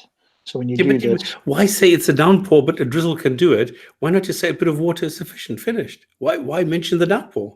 Well, presumably because those that do it more will get a greater reward, and those that still do it, but do it less will get, less of a reward, which is a bit like moisture, maybe. I don't know. But this is exactly what it says. No, it is sufficient for it to just receive a little bit of moisture. So whether you get like a lot of rain or not, it doesn't matter. Yeah, so presumably, again, somebody will go, okay, so that's sufficient. The light moisture or drizzle is sufficient, but the downpour yields fruits double, right? Or is doubly good. So the more the better you do this, the more your rewards, I suppose, would be a way of trying to interpret this, right? The less then it would make sense. I agree with you. Then it would, but it doesn't say that. No, it doesn't say clearly like that, right? Because then I agree with you. And then Allah seeth well whatever you do. Okay, I thought this God was all-knowing. The pen had already written everything down. So why would he want to see something that he already knows? Yeah, he has foreseen everything that you do. Exactly. Would be a better way of putting it, right? So it's stupid to tell people, look, well, remember, Allah's going to watch you. No, he already knows. Bloody hell. What the hell? Why worry about it? Yeah, Kenny said he was out of here an hour ago. Now he's going out and he's telling us all about his charitable deeds. Kenny, did you just not hear the verses that we're talking about? Whether you're giving of charity of your money or of your time, telling everybody what you're going to go and do about it. There's a couple of verses we've literally just read. So maybe you should go and read 262 and 264 again and then keep that to yourself, right? Because Allah knows best anyway, and you don't need to tell us all about it. Tell your God to stop tornadoes. Stop your gods from damaging things. Much better. All right. Don't think there's much more to say on that. 266. Sahih International. Would one of you like to have a garden of palm trees and grapevines underneath which a river flows in, which he has from every fruit? But he is afflicted with old age and has weak offspring, and it is hit by a whirlwind containing fire and is burned. Thus Allah makes clear to you his verses that you might give thought. Wow. Yusuf Ali. Does any of you wish that he should have a garden with date palms and vines and streams flowing underneath, and all kinds of fruit, while he is stricken with old age and his children are not strong, even to look after themselves, that it should be caught in a whirlwind with fire therein and burnt up. Thus does Allah make clear to you his signs that ye may consider. So we're getting to the threads. Let's go in again here. So obviously asking, would you like this nice thing? But you are as a person weak, i.e., presumably not following Allah's commands, etc. And because that would be like being hit by a fire and being burned, right? So let's just see what Al-Jalalain, because he's normally relatively short. Would any of you wish to have a garden, orchard, for fruit therein? And so he loses what he most is in need of, and now he and his children have become incapacitated, confused, without resources. This is a similitude of how the expenditure of one expending for show. Okay, so this is obviously like a consequence, presumably, or one that reproaches after having spent, vanishes, and now it is of no avail that he will be most in need of it in the hereafter. Okay, so it's also referencing the hereafter, as you say. It's a bit of the threat. Hey, don't do this, otherwise this metaphor is likely to happen to you.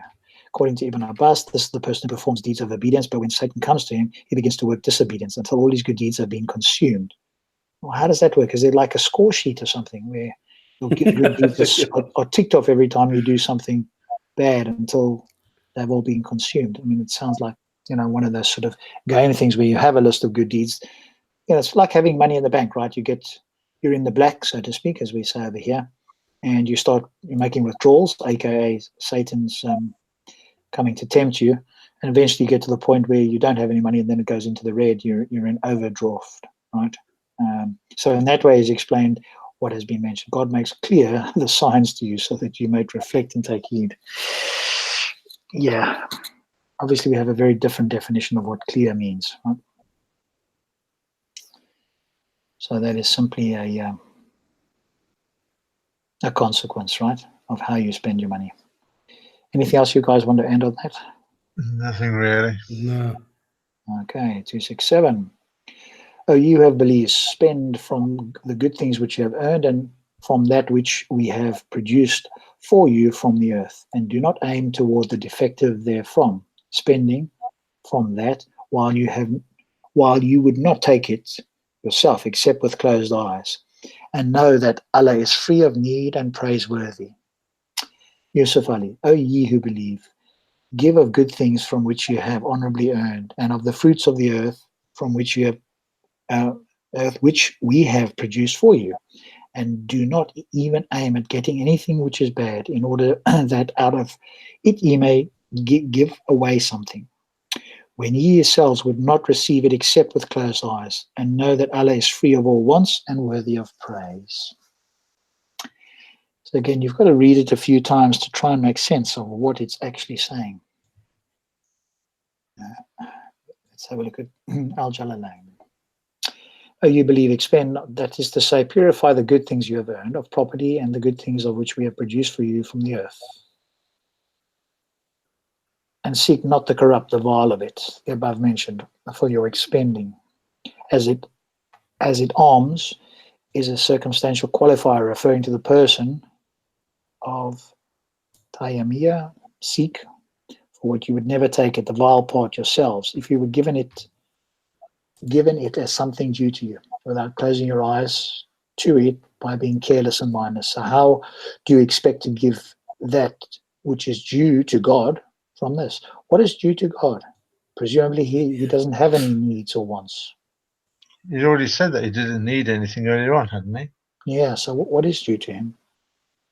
I know that God is... Well, it's actually a fifth. That's what it says, that you need to give him a fifth of the booty. I thought that was to Muhammad. No, it was to God, and Muhammad is the caretaker. How does it get to God, though? If it's given to God? Well, this is between him and Muhammad. Ah, right. He doesn't say, right. So presumably they're giving it to God, and like you say, Muhammad's the caretaker, and how it gets to God or what God does with it, that's nobody else's business, right? Yep. He'll explain it to Muhammad. presumably he could tell Muhammad to look after it until he dies or use it up in the way of Allah, right? Allah knows best. Yeah. And so Muhammad could do whatever he wants with it, and nobody could say anything because however he uses it is presumably in the way of Allah. There you go. It's the perfect sort of cult leader, right? Whatever I say is whatever I've been told to use it for, and you may not question me, right?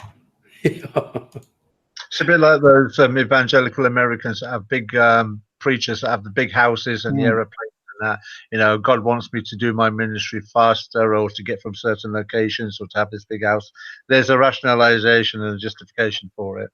Did you remember there was one American preacher who said he was asking for donations because God had said to him he needs a faster, better plane to get around quicker, just like you said, Thunderous. He already had a private jet, by the way, but he was asking for another newer version of this private jet that would help him and his entourage get around quicker and spread the message. I don't know who it was, but that's who I was alluding to. Yeah. Okay, let's go on to 68. Saidi International.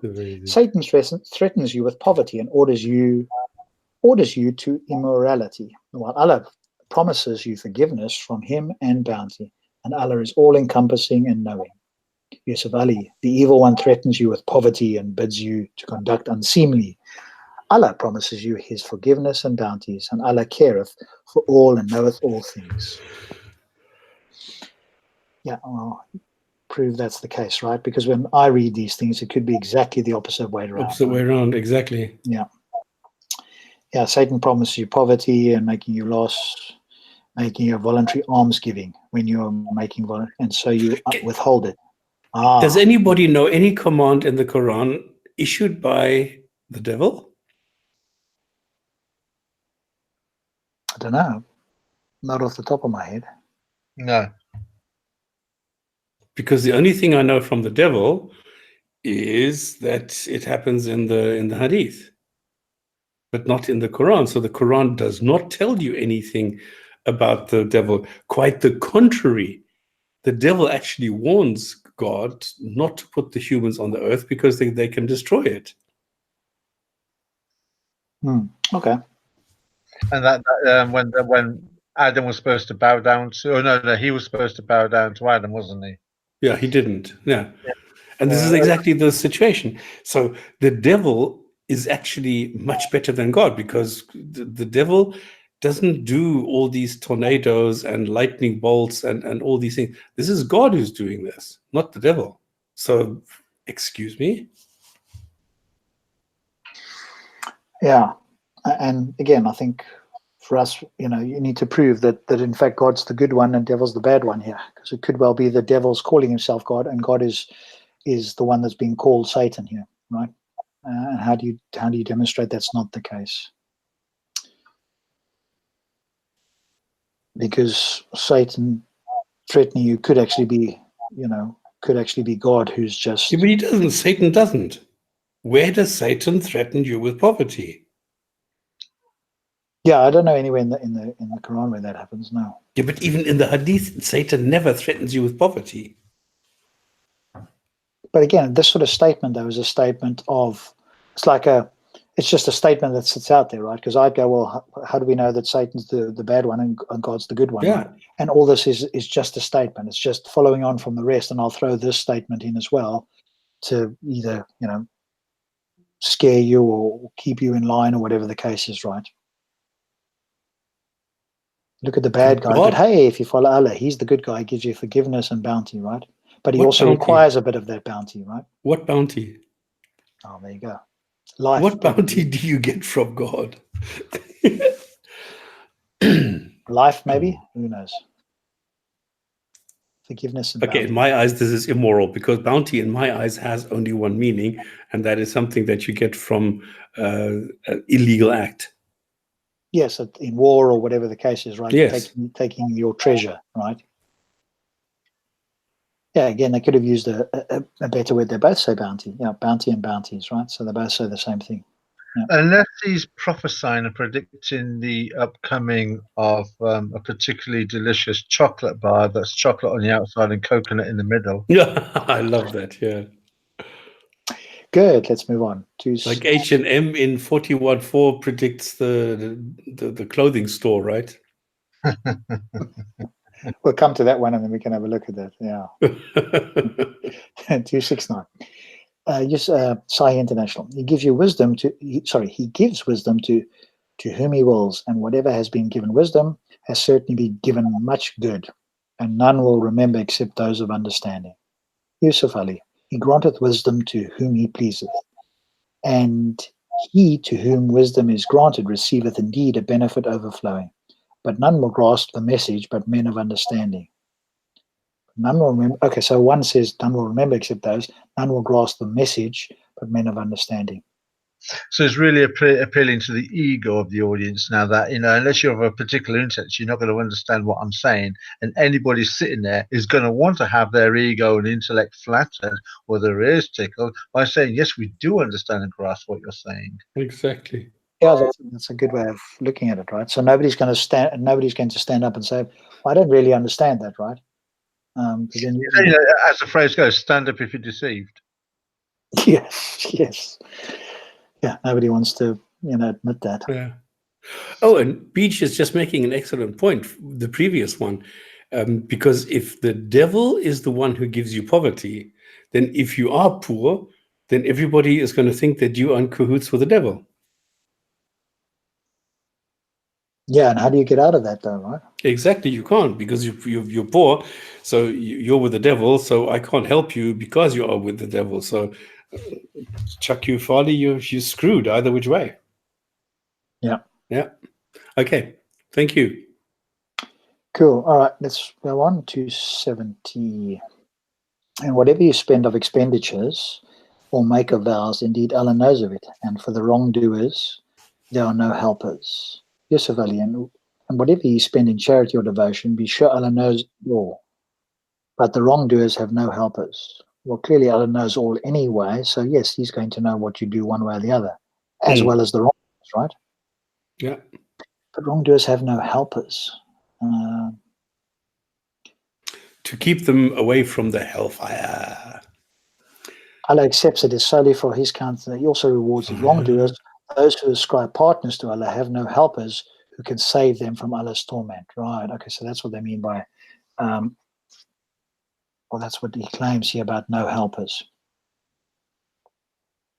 So obviously the faithful have got Allah as their helper, and the disobedient have no helpers, nobody to protect them or save them from Allah's torment. Well, even if they did, though, presumably Allah's all powerful, so even if they did have a helper of some sort, Allah would overpower them. So whether they had a helper or not, that wouldn't really do much for them. So I've just got the song Fire in my mind now. Fire? There's a song called Fire. Da, da, da. It's ancient, old, 30 years old. Yeah, I know the one. Detective Inspector Monkfish is saying, let Kenny on the show if he apologizes or pays $1,000. You know what? I will do that. Yes. No, he will, because he doesn't care whether it's true or not. Well, he apologizes and sends stop spamming the book, or he can pay $1,000 to our charity here, charity of our choice here in the UK. Cool. Right, 271. Well, he's good for something. At least it's good for a laugh. There's always some entertainment to be had. Yeah. Sahih International. If you disclose your charitable expenditures, they are good. But if you conceal them and give them to the poor, it is better for you. And he will remove from you some of your misdeeds thereby. And Allah, with what you do, is fully acquainted. Yusuf Ali. If you disclose acts of charity, even so it is well. But if you conceal them and make them reach those really in need, that is best for you, to remove from you some of your stains of evil. And Allah is well acquainted with what you do. So obviously there is this tally system, right? If you do some good deeds, that takes away some of your bad deeds, right? Yeah. And looking at Muslim countries, they don't seem to be in a hurry to want to help out the poor and impoverished over there to relieve themselves of their only sins that they've got, because they're in a worse condition than any country on the world, the Muslim countries. They're the most malnourished, they're the most uneducated, they're amongst the most lawless countries in the world. So you can't really see the impact that these verses are having on these so-called pious countries of this pious religion. It seems to be totally useless. Yeah, you would imagine that fellow Muslims that were in need from Syria or elsewhere around the world would be flocking there, right? Because this is the verse that's saying to them, right? That those that have wealth or bounty, whatever it is, would be charitable, and do it quietly and hand them so forth, because, Allah is acquainted with that, right? But So, if Muslims claim that it's the truth, as they keep claiming that it is the truth, then one of the things that you would be able to look at the Islamic world and see the example of the manifestation of Islam. Yet what you're seeing something completely the opposite. You're seeing one of the grossest gulfs between the affluent and the needy. You've only got to look at a Gulf state to see that Saudi Arabia or Dubai or the United Arab Emirates. There are several countries that you can look at to see the disparity between the affluent and the poor. And the irony is, if it's an Islamic world, then who has the rights to claim license or ownership of the oil that's in the ground? If it's a Muslim country and it's a Muslim religion, surely everybody should be benefiting from what's in the ground if Allah is the one that put it in the ground in the first place. they should be, but obviously they're accepting a leader does it for them, presumably. But you're absolutely right. The disparity there. And again, Muslims will counter, hey, we do this, or look at these charities. And we're not claiming that all Muslims don't follow this verse or do charitable works, but some of the biggest countries don't do it. And that's where you would expect those countries to be doing this, and for that to be something that people find out about. Even if it's somehow concealed, you'd find out about how well off all these people are because of these acts of charity. But you're saying, you say charity, that Islam does charity. The irony is, when you look at the charity world, when you look at charities per se, if it's set up by an atheist society, that atheist charity will benefit atheists and non-atheists. If you look at a Christian or a Jew or a Hindu charity, they're normally going to help those who are irrespective of what their religion are. Muslim charities only help out Muslim people. They don't help out non-Muslim charities. And I'll give an example. You look at, say, an earthquake disaster. You never see a Muslim send an earthquake relief team there. It is non-Muslims that go to help out those earthquake victims. Even if they're in a Muslim land, it'll be non-Muslims that are the first people on site to help out Muslims in that situation. You don't find Muslims helping Muslims out. And what the best they've got, the most controversial entity that's ever existed as far as Islamic charities is concerned, are the white helmets. And if anybody has an intellectual value and is up to speed on the news with reference to what goes on in the Muslim world as far as charity is concerned, would know the shady nature of the white helmets. I've heard that, yeah. I've heard about the shady nature. Again, I don't know a lot about it, but I've heard some information on that. So, but you're right. There should be a lot of charity going on, and whatever. And as you say, if individual Muslims are being charitable, and again, there may well be some Muslims that are charitable to non-Muslims, but generally speaking, charity is for other Muslims, right? Even the charitable foundation that we're used to, right? IERA doesn't do charity to non-Muslims. Islam is the fastest growing religion in the world. It has apparently got 1.7 adherents to it, yet more non-Muslims help out Muslims than Muslims are helping out Muslims. Yep, definitely. Obviously, they haven't read this verse, or if they have, they either haven't understood it, or if they have understood it, they're not implementing it. Either way, in some senses, you do wish that at least for like a very short period of time, Allah was real. He didn't have an effect on the rest of us, but in fact, He did implement His justice on the people that didn't do this. That I would be, I wouldn't mind a front row seat to that, right? Just to see that happening, and then of course it all disappears in a puff of smoke. But it would be interesting, right? It's just, in a sense, it's a shame that there isn't an Allah just for these people. Right. Well, this reminds me of what the Christians did 500 years ago. So that if you sin, in other words, let's say you steal money, then you take some of the money and you give it in zakat, then the sin of stealing is being lifted. So you are plus minus zero, but you have the money. But wasn't that the Catholic Church that did it? So that doesn't apply to all Christians, right? This is what Luther then came and he put the 99 Theses on the church door, and this is the number one thing that he lanced or launched against the Catholic Church is that right. you were allowed to buy yourself Yes. free from your Yeah. sins. Wasn't And this he? is exactly what I see here now. Luther wasn't he burnt at the stake? I don't even know. No idea. I thought so. Thunderous might know, but yeah. I've not paid too much attention to what they call the church fathers, because as far as I'm concerned, when you look at No. This is Martin Luther. yeah, but even Martin Luther himself, when you look at some people and historically, just because they did certain good things or bad things doesn't.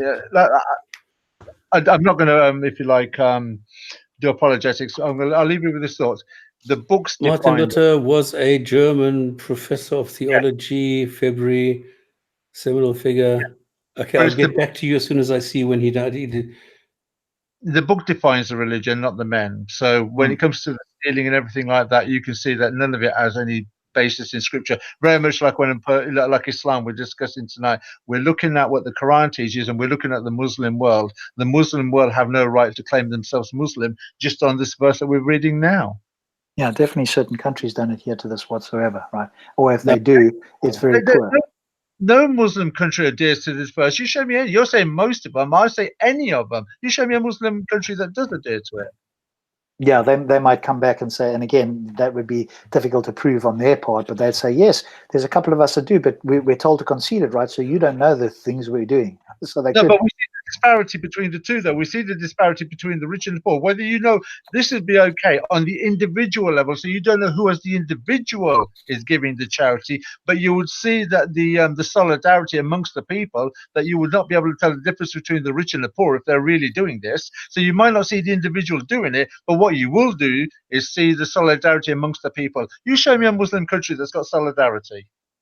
Yeah, with a wide gulf between the rich and the poor, obviously, they definitely aren't doing this as a whole, as a society. There's none that I'm aware of. Yeah. All right, let's go on to 272. He was an anti-Semitist and very much against Islam. Okay. Surah 272, Sahih International. Not upon ye, O Muhammad, O Muhammad, is responsibility for their guidance, but Allah guides whom He wills. And whatever good you believers spend is for yourself, and you do not spend except seeking the countenance of Allah. And whatever you spend of good, it will be fully repaid to you, and you will not be wronged. Yusuf Ali, it is not required of thee, O Messenger, to set them on the right path, but Allah sets the right path whom He pleaseth. Whatever of good ye find benefits benefits your own souls, and ye shall only do so seeking the face of Allah. Whatever good ye give shall be rendered back to you, and ye shall not be dealt with unjustly. What was I looking at there? The face of Allah. But also that Allah sets the right path, right? So it's not His job to it's not for their guidance, but in a sense it is, because He's bringing the message, right? So how is it? It is not required of thee to set them on the right path. Well, it is required of Him. Depends what you mean by set them on the right path. It is required of Him to send the message, right? Which could set them on the right path. Presumably, they're going to argue He's not going to force them on the right path. Well, that's debatable. But He's certainly sending them a message that's supposed to send them on the right path. But Allah guides whom He wills. But Allah sets on the right path whom He pleaseth. Okay, so if He didn't please you to be on the right path, you could never be on the right path, right? I think we've... Mm-hmm. Yeah, exactly. You've the past 4 or 5 ayahs have been talking about Allah actually guiding an individual. So you're only going to ever come to Islam unless Allah wants you to become a Muslim. It's a bit like someone saying now, well, why don't you become a Muslim? I could just as easily say, because Allah's not guiding me. Yeah. That's why Islam is not 100% on the planet, because the other 2/3, Allah hasn't guided them. That's why they're not Muslims. So don't moan about it. If you're challenging why a person is not a Muslim, then you're challenging Allah, because Allah's the one that's not guided them to be a Muslim. There you go. And if you're going to claim that it's your duty to guide them, then again, here's the verse that says you're not supposed to guide them. And He'll set them on the path if He pleases. So actually, doing the dawah, what's the purpose of doing dawah? Okay.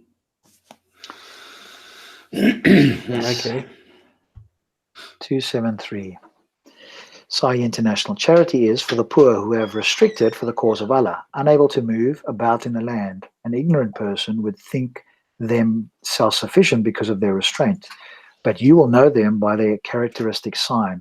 They do not ask people persistently or at all, or whatever you spend of good. Indeed, Allah is knowing of it. Yusuf Ali, charity is for those in need, who in Allah's cause are restricted from travel and cannot move about in the land seeking for trade or work. The ignorant man thinks because of their modesty they are free from want. Thou shalt know them by their unfailing mark. They beg not unimportantly from all the sundry, and whatever of good ye give, be assured Allah knoweth it. Right. Try to make sense of that. Same. There's a shorter version.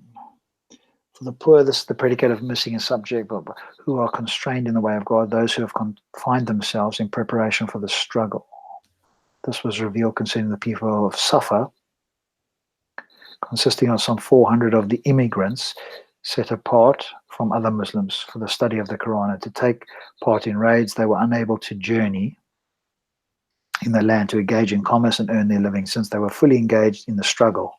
The ignorant man supposes them, on the account of what they believe, rich because of their abstinence, that is, they're refraining from asking for things. But you, the one being addressed, shall know them by their mark, by the signs of their humility and exertion. They do not beg of men and make urgent demands. Importantly, that is, they say they do not beg in the first place, so there is no question of persistence. Whatever good you expand, surely God has knowledge of it and will requite it accordingly. And the thing is, they had the bicycles in the shed and they couldn't repair them because they ran out of water. And because they ran out of water, they couldn't use the bicycles to move around. So what they had to do is they had to get their roller skates out and move. And then because the roads were dusty, the wheels locked up and they couldn't move anymore.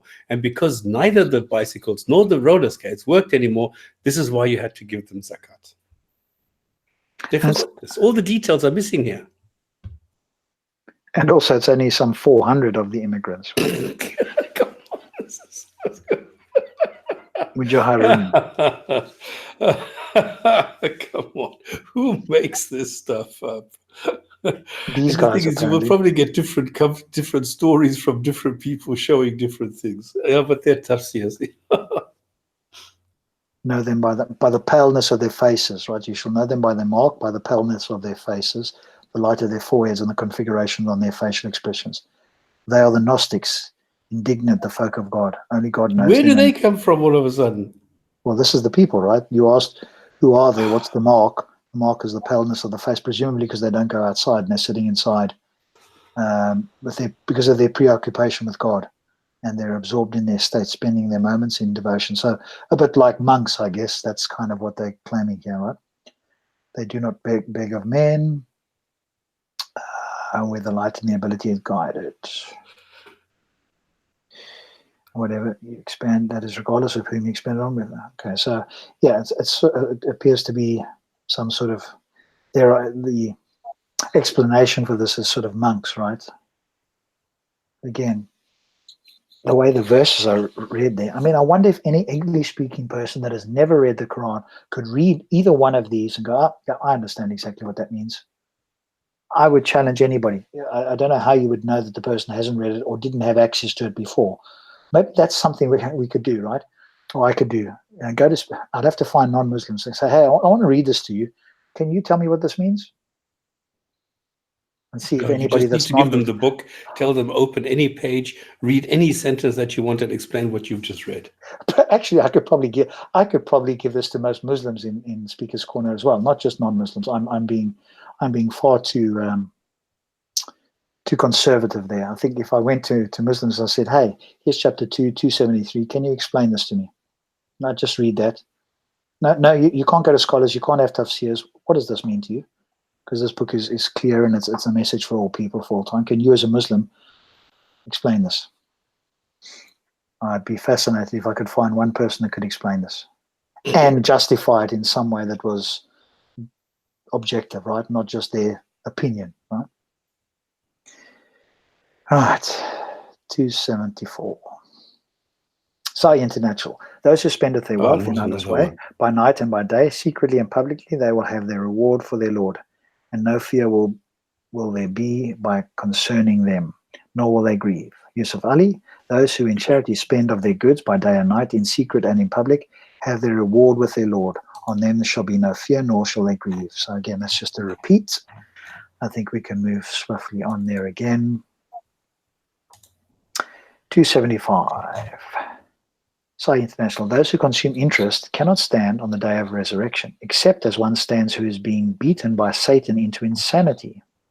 This is because they say trade is just like interest, but Allah has permitted trade and has forbidden interest. So that's where they get it from. Well, that's the first time I can recollect it being mentioned in the Quran. There could well have been an earlier verse, but here it is, talking about interest. So whoever has received an admonition from his Lord and desist may have what is past, and his affairs rest with Allah. But whoever returns to dealing in interest or usury, those are the companions of fire. They shall abide eternally. Wow, that's pretty harsh, right? You deal in interest or usury, those are the companions of the fire. You get the hellfire. Wow, that's goodness. That's a pretty harsh punishment for the all-merciful and all-just God, right?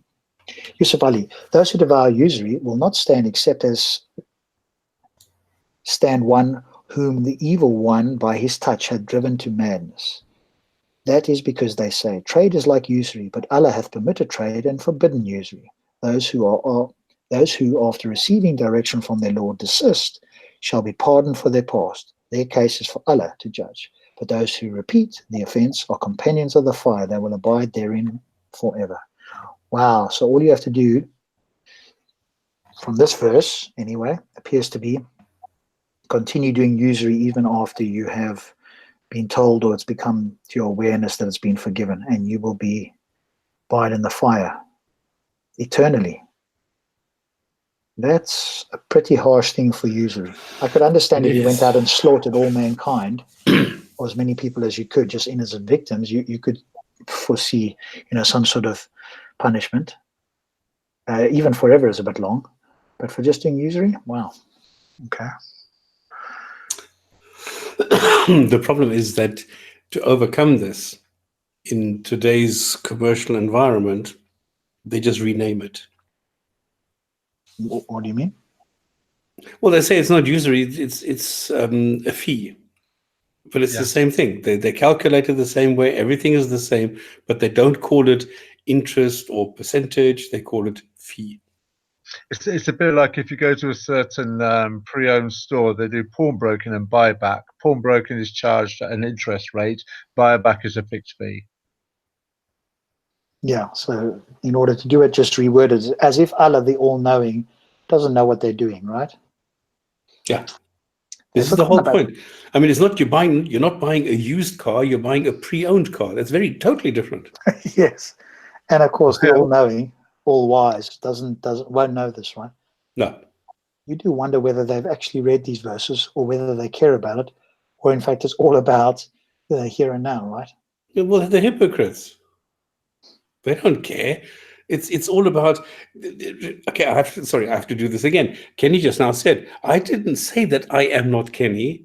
I just said I don't know anybody by that name. So this, and with that, it's okay. Yeah, you don't know your own name, right? Yeah, this is. So he didn't say it's not him. It's a bit like if a person, if you're in a relationship and the man screws with another woman the previous night, and his wife goes up to him and says, well, did you sleep with anyone last night? And he turns around and says, no. Because in his mind, he didn't sleep with her. He had sex with her, but he did not go to bed and sleep with her. Yeah, that's right. Yeah. That's interesting. So, good. I think that, to me at least, apart from anything else, and as you're saying, they are obviously dodging this word, calling it something else, but doing it anyway. And Allah's watching them. Well, he would be if he existed. And that's why I say I just wish he existed for a short amount of time, that he could invoke his punishments, and then he just disappears again in a puff of illusory smoke, along with those people who defied him. That would be interesting. And the thing is, there's nothing wrong with charging interest based on percentages. if you don't overdo it.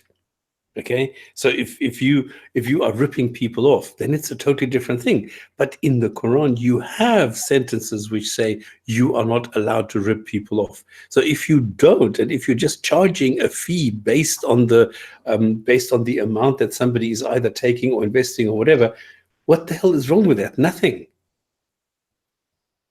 Well, there we go. Probably another contradiction, right? It says one thing one place and another thing somewhere else. But somehow they'll excuse this, right? As we've come to know. Right, 267. Sahih International. Just make sure I'm working. Allah destroys interest and gives increases for charities. And Allah does not like every sinning disbeliever. Yusuf Ali. Allah will deprive usury of all blessing, but will give increase for deeds of charity, for he loveth not creatures ungrateful and wicked. So if he deprives it, how could people do it? Oh, okay, so this is claiming, here they've used slightly different words, of all blessing, right? It doesn't say that here. Allah destroys interest and gives increase for charities. I mean, there you could read it that he somehow prevents it or stops it. Here they're saying, deprive it of all blessing. Right, so obviously it's bad, right? Again, Allah saith interest is bad and charity is good. Then I would understand that slightly better if I was only reading Sahih International. But give increase for deeds of charity, for he loveth not creatures ungrateful and wicked. No, okay.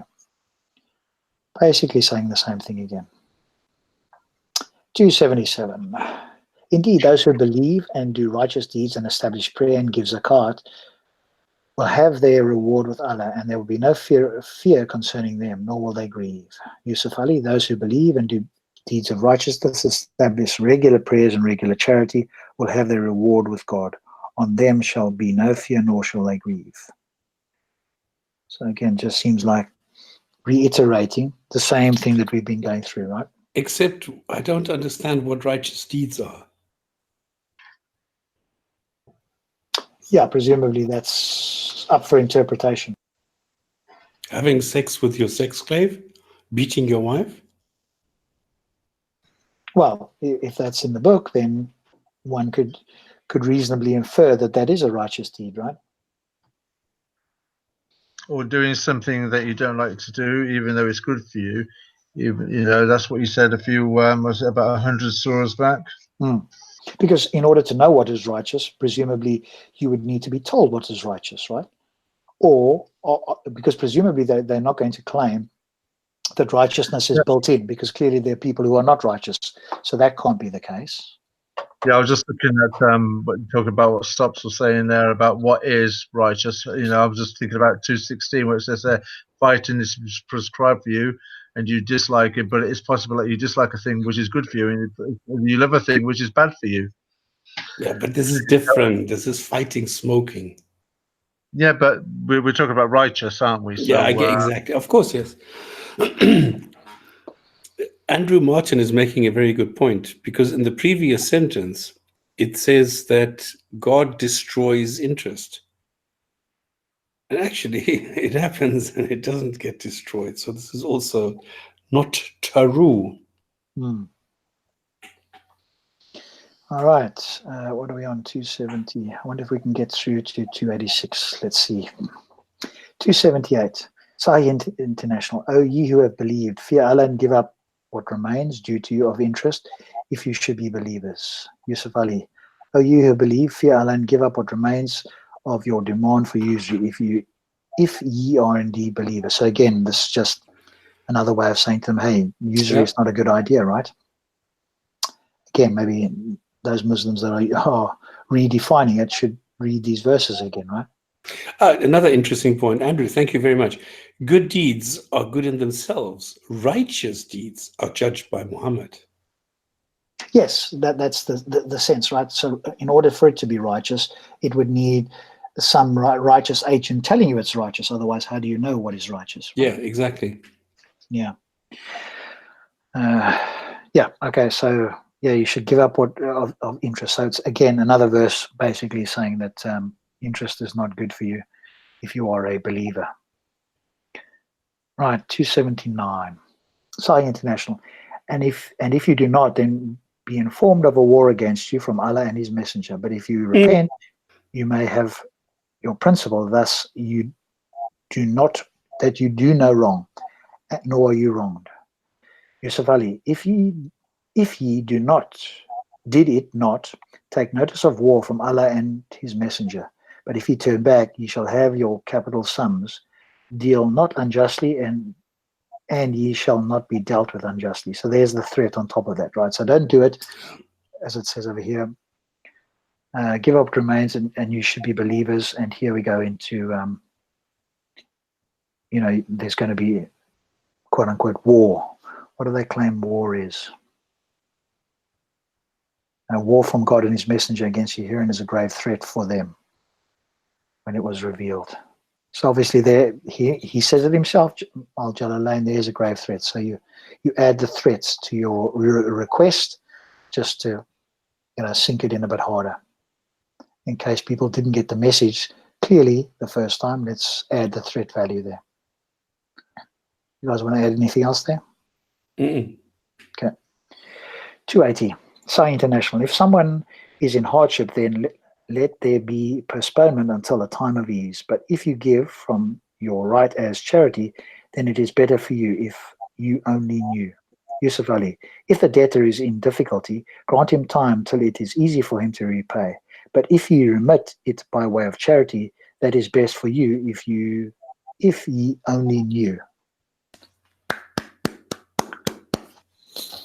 But how do you know? Presumably these are all good people, right? This is assuming that all debtors are good people, right? Because if somebody says, "Hey, I can't pay you back," then you're supposed to grant him time, right, until it's easy. Now, how long would that take, right? Somebody could say it's not easy for me to pay you back for 25 years. And if you remit by way of charity, I think it's a charitable thought. It is in a sense, although you can see how somebody could take advantage of this, right? Yeah, absolutely. Yeah, you can abuse it. Yes. Yeah. Okay. But Muslims don't. They're all honest. Oh, they're supposed to be, apparently. 281. Sai International. And fear a day when you will be returned to Allah. Then every soul will be compensated for what it earned, and they will not be treated unjustly. Yusuf Ali. And fear the day when you shall be brought back to Allah. Then shall every soul be paid what it earned, and none shall be dealt unjustly. So again, a little bit of fear in there. What you return to Allah, what you brought back to Allah. Okay. Fear the day that you shall be brought back to Allah, when you will be returned. Okay, right, sorry. Okay, some more threats and... Oh, wow. What's that? Sorry. I'm jumping ahead because I just went into the other translation and looked at 282. Okay, well, let's go on to 282 then. Whoa, this is a long one. That's what I mean. Let's try Yusuf Ali first. 282 Yusuf Ali. O ye who believe, when you deal with each other in transactions involving future obligations in a fixed period of time, reduce them to writing. Let a scribe write down faithfully as between the parties. Let not the scribe refuse to write as Allah has taught him. So let him write. So let him who incurs the liability dictate, but let him fear his Lord Allah and not diminish aught of what he owes. So let him who incurs the liability dictate. Okay, right. And not diminish what he owes, right? So the person who is taking the money, right, the debtor, is going to say it out loud. If the party liable is mentally deficient or weak or unable himself to dictate, let his guardian dictate faithfully and get 2 witnesses out of your own men. And if there are not 2 men, then a man and 2 women, such as ye choose for witnesses. Because of course you can't have 2 women, right, equal to 2 men. So you've got to have an extra man in there just in case they both become forgetful. For witnesses, so that each one of them errs, the other one can remind her. There we go. It says it there. The witnesses should not refuse when they are called for evidence, to stay not to reduce to writing your contract for a future period, whether it be small or big. It is juster in the sight of God. I'm not sure there is such a word as juster. More just, maybe. More suitable as evidence and more convenient to prevent doubts among yourselves. But if it be a transaction which you carry out on the spot among yourselves, there is no blame on you if you reduce it not to writing. But take witness whenever you make a commercial contract, and let neither scribe nor witness suffer harm. If you do such harm, it would be wickedness in you. So fear Allah, for it is good that teaches you, and Allah is well acquainted with all things. If you are on a journey and cannot find a scribe, a pledge with possession may serve the purpose. Okay. And if one of you deposits a thing on trust with another, let the trustee faithfully discharge his trust, and let him fear his Lord. Conceal not evidence, for whoever conceals it, his heart is tainted with sin, and Allah knoweth all that ye do. Wow. Okay, so if one had to summarize that, you should write things down, or you should get the debtor to write down with a scribe that's writing it, and make sure the debtor doesn't diminish what he owes, unless he's mentally deficient, etc., in which case you get a guardian with a couple of witnesses, and if which of your own men, and if you don't have two men, then get a man and two women for witnesses, so that if one of them errs, i.e. one of the women errs, the other can remind her. Right, so there it's clear. And the people who do the business are men. Yes, so women should only be brought if you can't find men, right? But you've got to have at least one there, my reading of this anyway. But if you want to do something on the spot, but if you do a transaction on the spot among yourselves, there's no blame on you for reducing it to not to writing. When you do a commercial contract, then let neither scribe nor witness suffer harm. Okay, so that's all about how you supposedly set this up in writing. Is there anything you guys want to say on that? No, I just think this is a good idea. But again, its origin is not with Islam, because we have the contracts by Nabateans, for example, somewhat 500 years earlier, who did the same thing. So what the hell? Okay. Cool. 283. Sahih International. If you are on a journey and cannot find a scribe, then a security deposit should be taken. And if one of you entrusts another, let him who is entrusted discharge his trust faithfully, and let him fear Allah, his Lord, and do not conceal testimony, for whoever conceals it, his heart is indeed sinful, and Allah is knowing of what you do. Yusuf Ali, this is a good sound business practice, yeah. Yusuf Ali, if you're on a journey and cannot find a scribe, a pledge with possession may serve the purpose. And if one of you deposits a thing in trust with another, let the trustee discharge his trust, and let him fear his Lord. Apart from fearing the Lord, right? Because if you were a good person, you would discharge your trust without having to fear the Lord. So we could just delete that part of it, right? Conceal not evidence. Whoever conceals it, his heart is tainted with sin, and Allah knoweth not what you do. Great. So I agree. There's good in that, but get rid of the Allah, knowing and the punishment around it. If you're appealing to good people, they don't need to have, that sort of stick, right, as part of it. But other religious texts have this as well. Mm-hmm. To this level of detail? Yeah, I can't remember off the top of my head which scripture it is, but it's like, by the mouth of two witnesses, let a matter be confirmed. Oh, okay. I wasn't aware of that. I would have said that Islam is the only one that goes to this level of detail in laying out business transactions. It's not really detail. It's slightly more detail, but you could do a lot more than that, right? You compare any of that to today's legal documents. It's pitifully small. Good first step. What I will do is when the video is uploaded on YouTube, I'll put the reference in the notes or the comments section. Super. Okay, cool. 284, we're almost there. To Allah belongs, Sahih International. To Allah belongs whatever is in the heavens and whatever is in the earth, whether you show what is within yourselves or conceal it. Allah will bring you to account for it. Then he will forgive whom he wills and punish whom he wills, and Allah is over all things competent. Yusuf Ali, to Allah belongeth all things that are in the heavens and in the earth, whether you show what is in your minds or conceal it. Allah calleth you to account for it. He forgiveth whom he pleases and punish whom he pleases, for Allah hath power over all things. I think, what can one say about that? Right, presumably Muslims will say this only applies to the previous verse. What's the context for this, right? That's what they're going to say. But it doesn't make that clear anyway, right? So if you're reading this from the previous ones, is this only referring to the other ones? If you take this verse in isolation, right, that seems like doesn't matter what you do, he'll forgive or punish you by whatever he wills, right? He'll punish whoever he wants to punish and forgive whoever he wants to forgive. There's no sort of like he'll punish by righteous and unrighteous standards, or for what is good and what is bad, or for what the law. Yeah, but the assumption is he is just, all just. But we've not seen any example of what is and what isn't just from his point of view. No. It's a presupposition.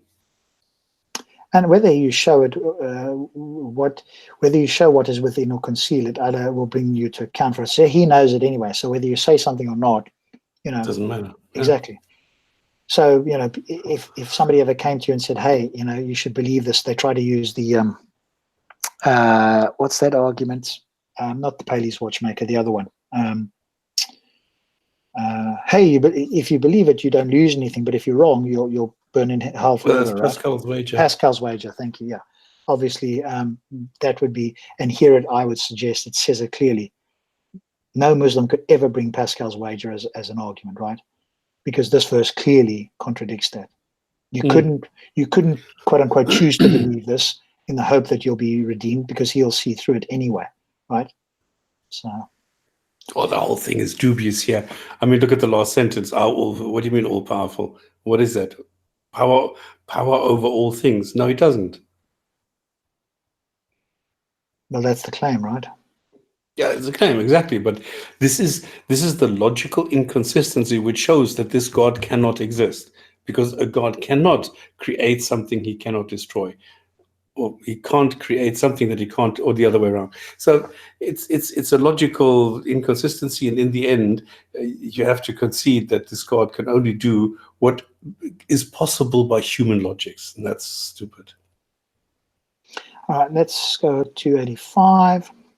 Sai International. The messenger has believed in what has been revealed to him from his Lord, and so have the believers. All of them have believed in Allah and his angels and his books and his messengers, saying, we make no distinction between any of his messengers.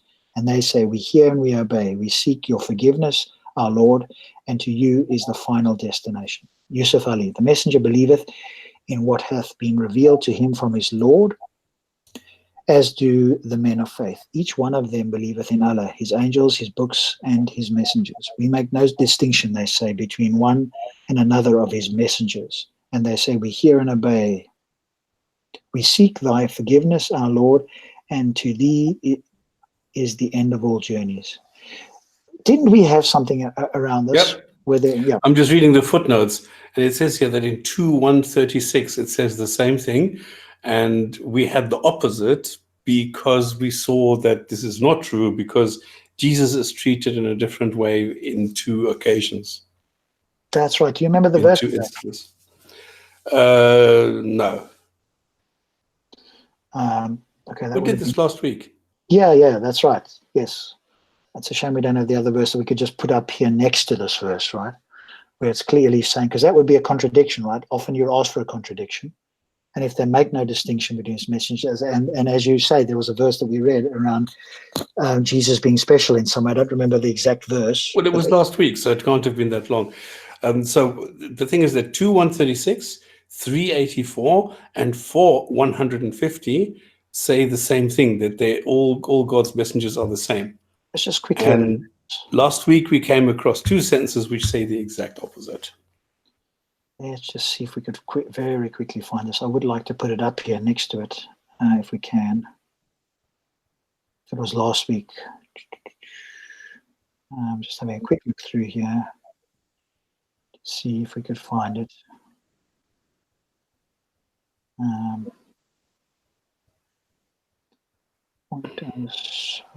just want to see if we could find it here somewhere. Saul is king. Here. Is it this one? Allah has chosen him above you. Oh no, this is Talut. Yeah. Okay, so I need to look again for kingship. Moses. Just look. If you say it was last week. We're just having a look here, folks, as you might gather, to see if we can find the verse that says Jesus is special, quote unquote, or different to the other messengers. That's what we want. Yeah. Yeah. And we are.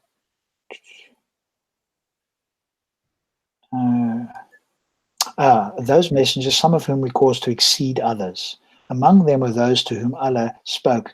That's 2:253. He raised some of them in degree, and we gave Jesus, the son of Mary, clear proofs, and we supported him with the pure spirit. Those messages were endowed with gift, and some above others. To one of them Allah spoke, others he raised to degrees of honor. To Jesus, the son, we gave clear signs and strengthened him with the Holy Spirit. And the other one is 3:55. Okay, so Allah said, "O Jesus, I will take thee and raise thee to myself." That's 3? 3:55. 3, sentence 55. Behold, Allah said, O Jesus, I will take thee and raise thee to myself and clear thee of the falsehoods of those who blaspheme. I will make those who follow thee superior to those who reject to the day of the resurrection. Then shall you return to me, and I will judge between you of the matters wherein ye dispute. Okay, so all other prophets have to wait. They're dead, and they have to wait until they're being resurrected, and only Jesus was immediately raised. And here we see in 2:255, believeth in what has been revealed. We make no distinction, they say, between one or another of his messengers. Yep.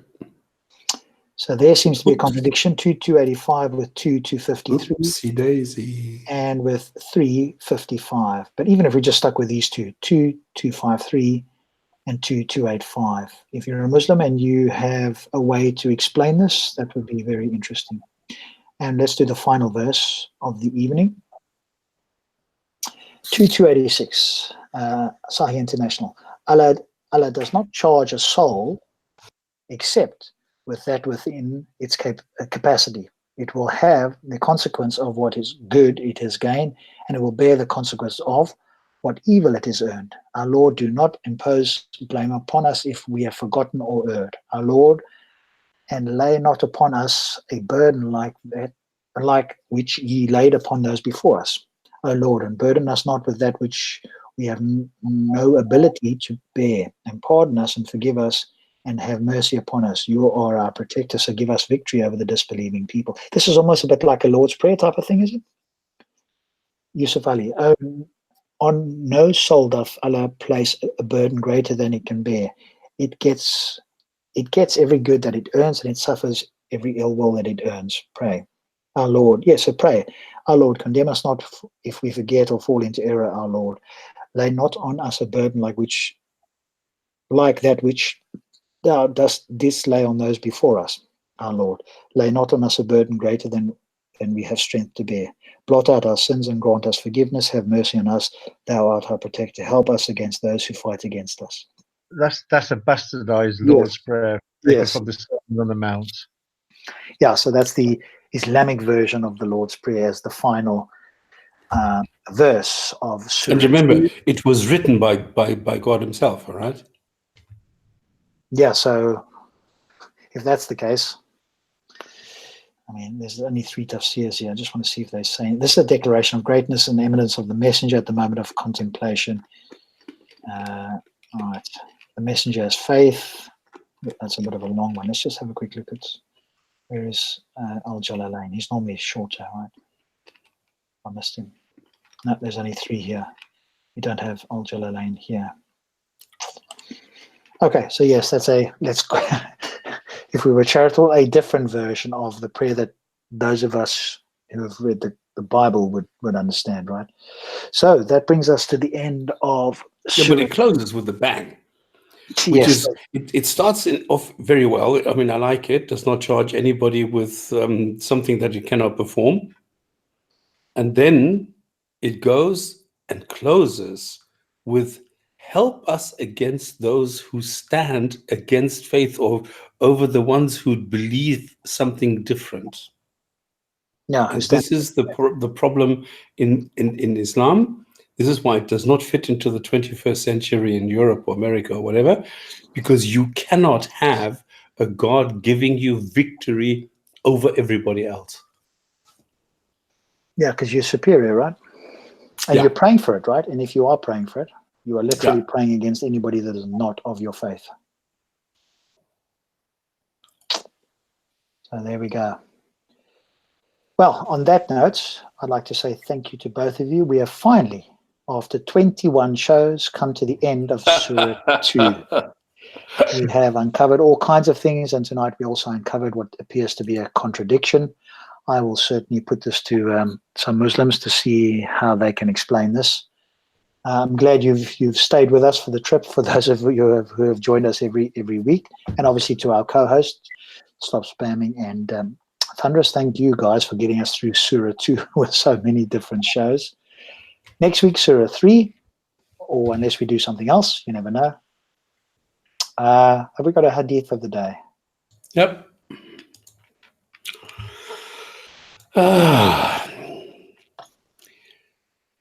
Chess. Now, chess is a weird thing, okay? Number one, remember in Islam, you're not allowed to play games. You're not allowed to wager. You're not allowed to gamble. You're not allowed to do anything like that. Or listen to music. Or listen to music. Now, chess actually is a very positive form of mental training. But in Hadith, Buraidah reported on the authority of his father that Allah's apostle said, "He who played chess is like one who dyed his hand with the flesh and blood of swine." Wow. Sahih Muslim 28, Hadith number 5612. Someone who dyed his hand with the flesh and blood of swine. And yet, there are people who claim that chess was actually invented by a Muslim. Interesting. On that note, thank you very much again to everybody. Thank you to you viewers. I'm posting the link to the Discord server. Any of you guys going to pop over? I've got a few things I need to take care of, so I'm probably not going to be on tonight. If not, that's okay.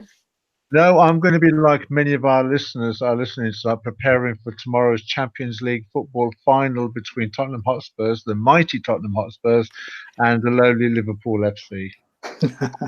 What, are you going to training camp? No, I'm making sure I've got enough booze in the fridge. I was just going to say, you're going to practice lifting brews or what? Oh, I most definitely will be having one. Okay, guys, see you next week. Yeah, on that note, thank you. Good night. And we will see you same time next week, 8 p.m. Friday, UK time. Good night. Take care. Bye.